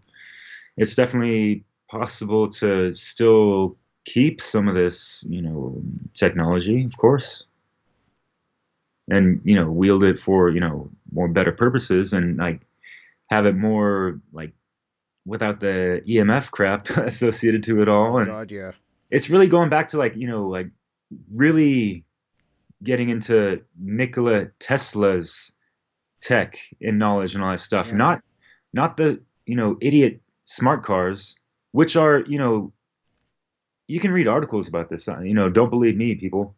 But you're sitting in this electric car, everything's electronic and all this stuff. It's so smart. Wow. I'm so impressed. But your body's inundated by all these frequencies, and you're in like a Faraday cage trapped of that. I never thought of it that way. You And know that? there's good ways to use Faraday cages as well, right? Yeah. But if you're encapsulated with, EMFs and all, yeah, no. Because I was in a Tesla Mm, this summer, and it was definitely an experience that I wasn't ready for. I'm not from a school where you just sit in a car and it drives on its own, and you just sit there, and I'm like, this okay, like I don't trust this. It was scary to me that it did all of this, and I was thinking this is really not good.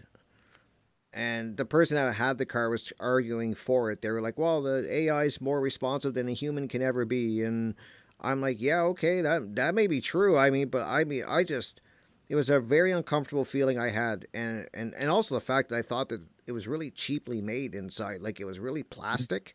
yeah. And I was Oh, just yeah, like, yeah. I'm like, you paid 100, I don't know what he paid. It was a lot. It was like 100 and some grand for this car or something. And he got like the lower, he didn't even get the fancy model. And I was just like, wow, this is really cheap feeling to me. It's very plastic, and you're paying, and I get it. I mean, but it was a weird experience for me to be in a car that Wow. can just drive on its own. He just programmed where he wanted to go, and he was showing me, and it drove. And I'm impressed with the technology. It's kind of cool that it can do that, but is it where I want to go? Not, I don't think so. No. Yeah, I'm impressed also with the laziness of people and how like, and that's another life skill people are going to lose. Driving now in the Yeah. future. Really, let's depend on let's have the robots take care of us and wipe our ass when we take a shit. Also, you know what I It's mean? getting there. It's getting there. Right? It'll be. But who's controlling all this tech? Who's that? You know That's a good that kind of question. stuff. And people, even that are smart or not or smart, whatever. And I was gonna say like those who are on the other spectrum of where we might be, they'll still they're like, yeah, we'll follow the money type of stuff, but they don't follow it all the way down these rabbit holes and this and that. They don't really understand like Elon Musk is who he really is, and he even warned about AI and how it's Pandora's box. Yet Hmm. is got the Neuralink and stuff. He's like a double-faced guy, and like he thinks everyone thinks he's a savior now because he's got Twitter and he's letting it out of the shitter or whatever. It's like, yeah, he's an interesting critter, and that's all cool, but I ain't gonna play the fool and act like he's kind of some kind of savior. It's another flavor of the savior programming, anyways. Absolutely. Great But yeah, point. I've always smelled something musky about that guy. I agree. And you're right. He was worrying about AI forever. Like I was watching videos a few months ago about him But really he's like, pushing it too. yeah, and I was like, and that's what I remember thinking too. I'm like, he's worrying about AI, but then he's on Joe Rogan talking about a Neuralink. And I'm just like, okay, like he's playing both sides, obviously. Like, and now, like you're right, everybody because he took over Twitter and unbanned everybody. Basically, everybody's looking at him like, and he's kind of revealed some things. They're falling for it. They're like, oh my god, he's Yeah, amazing. He's exposing the system. I'm like, he is the system. What are you talking about? yeah, and I'm not bashing him hard uh, for that. I'm sitting back and like, all right, yeah, that's cool. That's a plus. I'm not gonna, say that's a bad thing that he did, but yeah, people's reaction of like, yeah, he's the shit and this and that, and they, like, short-sighted. Like, do they know who his mother is? Right? Have you seen his mother and like, all that satanic stuff going on over there? And what about his partner and all that stuff? It's just weird, man.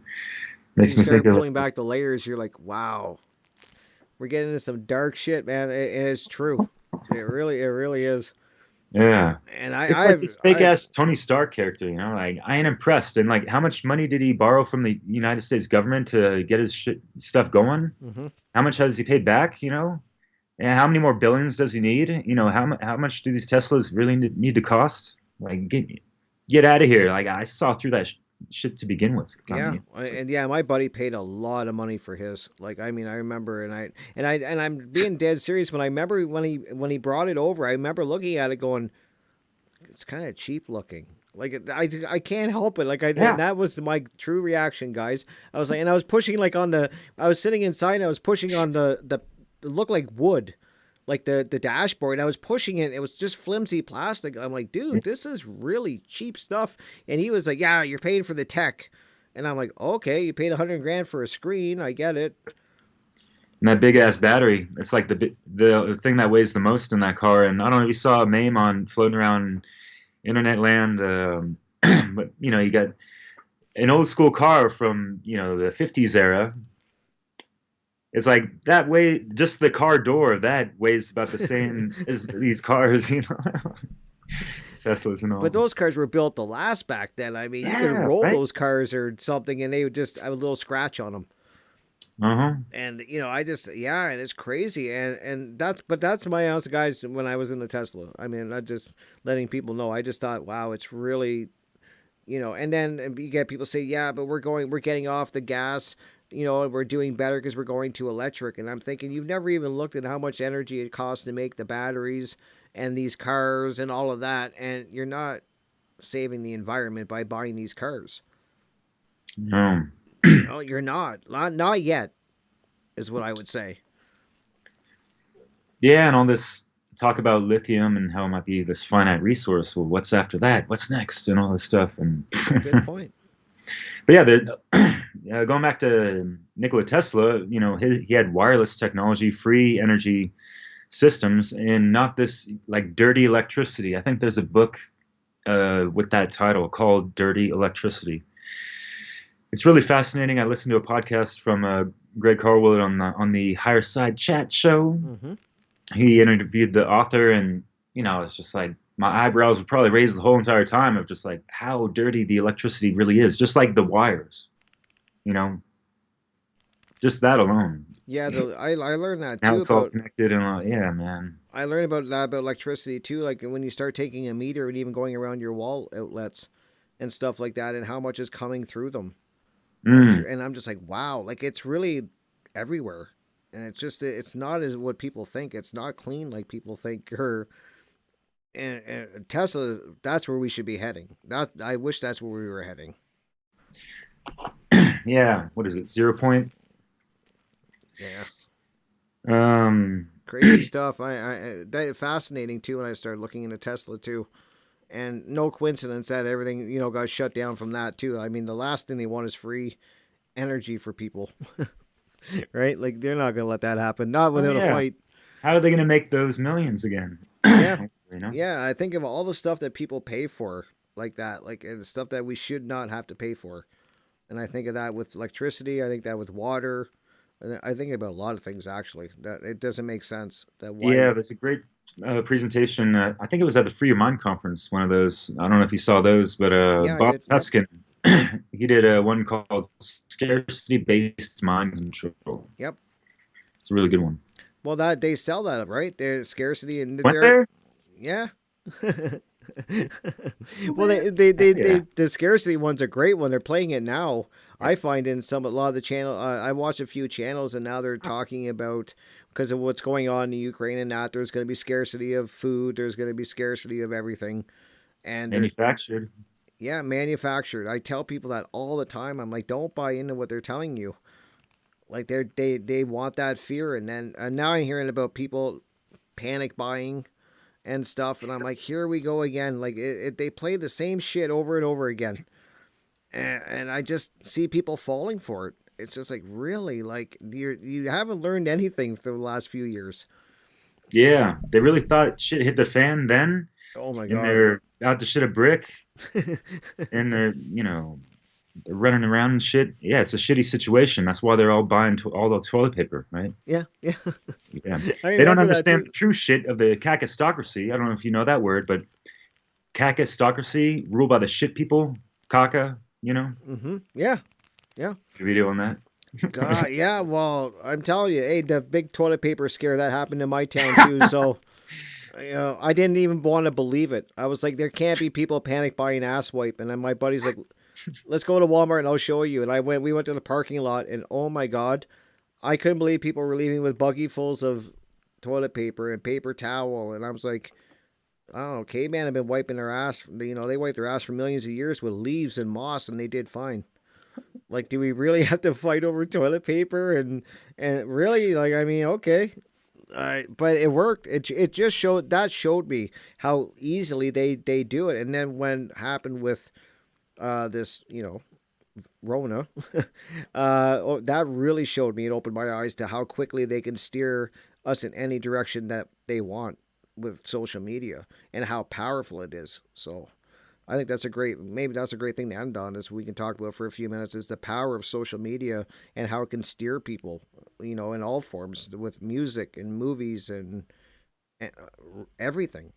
Yeah, yeah, it's a great point to end on, man. And it really, I was writing something for this Facebook group that I'm kind of organizing or temporarily in charge of. I actually invited you on. But yeah, I mean, thinking about it, of just like with so much in life, like you're gonna get out of it what you put into it, and what are people putting into it, and what kind of mind state is behind all that. You know what I mean? Yeah. Or is it just for entertainment purposes? They got the vanity or materialistic base level consciousness operating from there much lately? Right. Maybe not Exactly. us, like Yeah, so we always got right. to check in with ourselves and make sure we're being, take a little ebb into the flow. You know what I mean? I totally get what you're saying. Yeah, and I just think that people need to do that. They got. I think we made a lot of great points tonight, Derek. Like that. Unplug it for once in a while. I mean, we you have to, and really realize what they're doing with social media and they're using how they use it against us, and that it's really important to realize how easily they can steer you with it. And I'll always stress that. I see all these trends come and go, and these things that are popular one minute, gone the next, and everybody wants to get it. These new things, new phones, the newest tech, everything. Everybody's just grabbing for it. All these just filling this void that they have. And I guess I would end it with saying, get back to yourself. Like I don't know what Yeah. advice do you have for people. Like, what do you want to say to wrap it up? Yeah, I mean, so I mean, we've covered so much, but it was amazing. remember when people used to talk shit on the internet like it was in the 90s or something like Mm-hmm. that? Now people, that's like the bane of their existence or something. You know what I mean? Like, yeah, get back to the true core essence of yourself, and uh try to interact with the digital world the same as you would in the real world, in a sense, like as far as like talking with people. I take the approach of just, if I have anything, even like, talk, like, oh, talk behind someone's back, like when they're not in the room. My approach is, just sticking to the codes of consciousness, natural morality, or like Corey likes to call it, or objective morality, like Mark likes to call it, right? Yep. Like I wouldn't be saying anything to the person behind their back that I wouldn't say to their face. And that goes the same in the digital space and all that stuff. Yeah. But that's And I good think that's, advice. and yeah, and also like what is one's, how's your self-talk within yourself, and the inner dialogue and the relationship one has with themselves. Very important. Usually, when you've done the shadow work, like Rick and I, we can understand and see very objectively and clearly that people are running on a lot of programs and projecting a lot of unconscious, stuff, unhealed traumas, and the Mm-hmm. whole nine, right? Absolutely. Very, Yeah. very So, true. And I learned very quickly too that I was brutal on myself. I don't think people realize how they talk to themselves and mm, what they say to themselves. And yeah, when I started becoming conscious of that, I was like, wow, I really say some horrible things about me to myself. Like, and that matters. It matters what you say to yourself. And that was a really big thing that I realized. And I think a lot of people don't even realize they're doing it. That they're just like they're on this. It's like a program running in the background that are just constantly doubting themselves and putting doubt into themselves and thinking they're not good enough. And it's always playing in the background. And mm, that's when you become aware of it, you can kind of stop it. And, now I'm very conscious of it now. Like it's instant when I catch, and I still slip. I'll be trying something. I'll be like, I'm not smart enough to learn that, and I catch myself right away. I'm like, wait, that's not true. But it's amazing how it's so quick that you think that without even really it's there. Hmm. You got to be aware of it though before you can change it. Hell yeah, man. Yeah, great points. And I mean, yeah, I've been able to flip the script on my own self-talk of how I used to be kind of negative and just Yeah. being like super patient and gentle with myself and just laughing about it in the end, like, what's the big deal really? And like understanding like I can have some pretty steep learning curves, even when it comes to like Hmm. learning some of the, these new software programs to do better videos or something like that, or, get the grips on OBS or whatever, like it can be very frustrating. And I noticed, like growing up, like, computer bugs or things like that, they would piss me off like beyond belief sometimes, man. It's like, it's just the tech. And like the fact that it's not human, you just want to, it kind of dehumanizes how you look at that object, if you will, and Yeah. smash a couple things or whatever sometimes. Not like I really did, but yeah. It definitely gets tech is frustrating at times. I'll vouch for that. I Mm, mean, I have oh my, I get so frustrated, and that's when I walk away. That's when I get yeah. to that point where I'm just like, I'm done. I'll be back, and I'll come back in a few hours or tomorrow. It'll still be there, Mm, and I that's great advice, Derek. Honestly, be a little easy on yourself. I mean, but I would also caveat that with saying, don't be too easy on yourself either. There's a time where I know when I'm doing the work on myself and I'm in that moment, I'm very, I wouldn't say hard on myself. I would say honest with mm, myself. And if you want to call that hard, I guess people can, but I think there's a difference. But then I also love the part that you're saying, like, love yourself and, give yourself a break every once in a while. Like, I mean, then yeah. laugh a little and get out and in the nature. I mean, I just so much good advice that we can give. I think people need to start connecting back first with themselves and then get back to nature. I that's where I keep, my conversations always seem to go there. Yeah. And hey, advice for all those single people out there, like keep it 100% honest with yourself and like use that law of attraction to really, get what you're looking for. And you can go out and on a date with yourself and have a picnic in nature by yourself, Yeah, and you're having a relationship with yourself and nature at the same time. It's a win-win, you that's know? so true. Going, yeah, that's great, man. I never even thought of it that way. I You learned know, it from one of the best. that is really cool, dude. Like, why Yeah. not? Yeah, like what is it go? And like, it's not a bad thing to be by yourself and just kind of enjoy your own company and be out in nature. I love it. I do it all the time. Like I was saying earlier, I love to sit out in my yard and just be present and then very aware of what's going on around me in nature. So I think that's great advice, man. Like, wow, very Yeah, cool. And I think I know where it came from too. yep. you know. Which Yeah, I is hope awesome, man. I mean, I'm thank you that's, so much, Derek, for joining me, and I hope you will come back. You're always welcome. I would love to do a part two. oh wow, yeah, Rick. Really honored and it's been a pleasure. Learned a lot today from you. Yeah, just great talking a little bit more and getting to know you more. And yeah, man, Absolutely, yeah. I really gotta, appreciate the work you're doing too. I love it. I'm be watching more of your work for sure, because I just like that music aspect that you add to it. It's different, as I was saying, and I like it. It's cool. yeah, and I've been checking out what y'all got it going on with what you've been doing with John and just with your own stuff as well. And yeah, it's hard to keep up with everyone like we were talking earlier, and Oh, like it's so many impossible. creators now in the network or whatever. So yeah, It's impossible. I try. People will be like, "Did you see this person's video?" I'm like, No, I want to," and then I eventually get to it, and then by the time I get to it, they've made four more. So it's a right. constant like catching up. But yeah, Hmm. definitely. I'll make sure I put links in the description for your channel. So I will hope people and I'll give you the last couple of minutes. Do you want like let everybody know what you're working on, where they can find your work? Oh yeah. Let everyone know, buddy. The floor is yours. Well, I thank you. Yeah, I appreciate you allowing me to be taking the time to.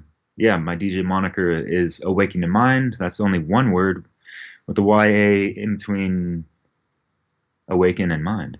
Wow, it's not that hard to find, and yeah, I got some a couple mixes in the project. I'm gonna be doing a very interesting video series that's going to be throughout the whole next year.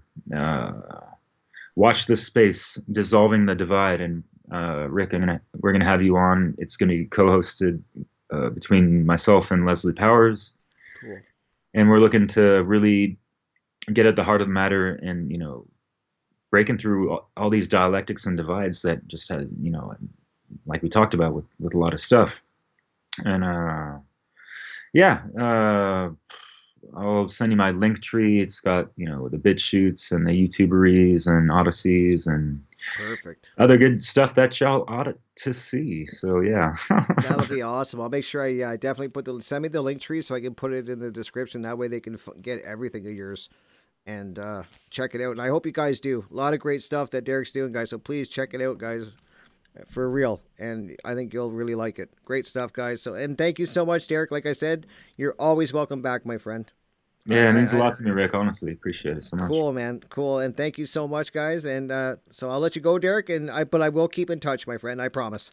Right on, right on. All right. Take care, my friend. Much love you. All right. Take care, my brother. Peace. Well, there we have it. I always like to wrap it up by saying what an amazing interview. I enjoyed Derek's company and this discussion so much, guys. Like, I love to have these discussions about so many things and these important topics. And I think this is one of them. I just really find myself spending a lot of time thinking about what tech is doing to our world in so many different levels. And I just find myself all the time really going there and thinking about it. And I just, as I was saying at the beginning with Derek, the world is just moving so fast and things are increasing so fast and tech is going so fast that people, I think they're just not used to it. They're not used to the pace of it and they're fighting to catch up. And then when they kind of make a little bit of headway and start getting a little closer, I think it just speeds up again. And it's really, it's a tough discussion, I think, because as we were saying earlier, I see the good sides of it too. So I don't ever want to come across as all tech is bad and, we should do away with it, because I definitely don't think that. I mean, as I was saying, tech makes what I do possible, makes my radio show possible, it makes me connecting with these amazing people that I'm bringing on for interviews. And I've met so many incredible people over the last year through tech and doing great things, and people that I speak with and are doing amazing things with tech and are using it for good. But then I also think, like how much bad things are happening with tech and how it's being used definitely as a weapon. And as we were kind of saying, Derek and I were saying near the end, they can really steer people with this tech out there. And social media to me is one of the major battlefronts. I mean, at times it is so toxic. And a lot of keyboard warriors out there, that's for sure. And so I just hope people see both sides of it and try to realize that, yes, it's cool to, pull away from it. And I hope people do that. I know, like I was saying, I do. I try, I do this and I do my radio show, but I also like to pull away and, as I was saying, get out in nature when I can. A little hard now with the being winter here. So, I mean, you're not spending too much time out there. It's just really cold. So this is a rough time of year for me, guys. Like, by the end of the winter and spring gets here, I'm about at wit's end at times. And I'm so happy when spring finally gets here so I can get back out and do more in nature when the weather gets better. But it's okay to pull out, guys, and pull back. And it's also, as I was saying, tech has got its good points. It definitely does.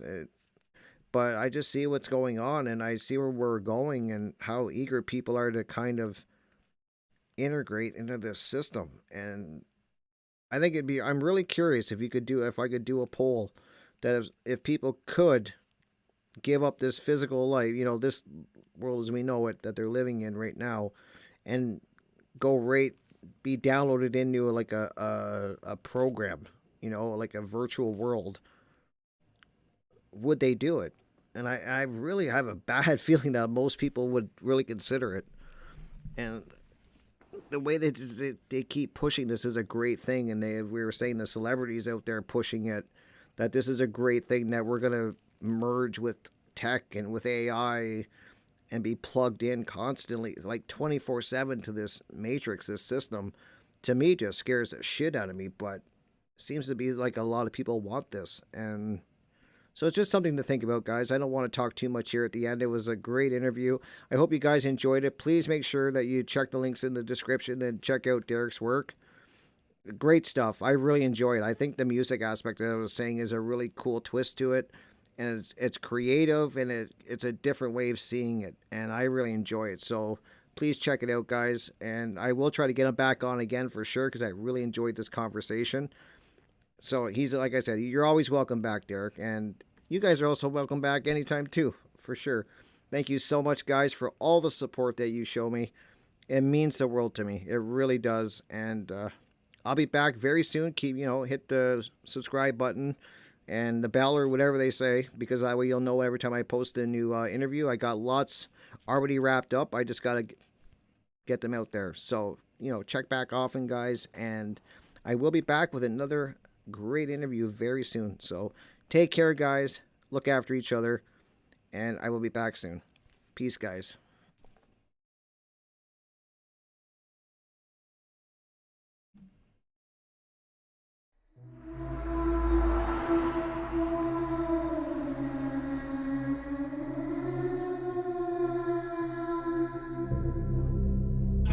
Are you interested in the paranormal? Murder mysteries, cryptocurrency, and thought-provoking interviews? Then check out Crypt Rick's I've Been Thinking on YouTube, or every Monday night at 6 p.m. Eastern Standard Time. Studio A at Revolution Radio, freedomslips.com. Welcome to the Crypt.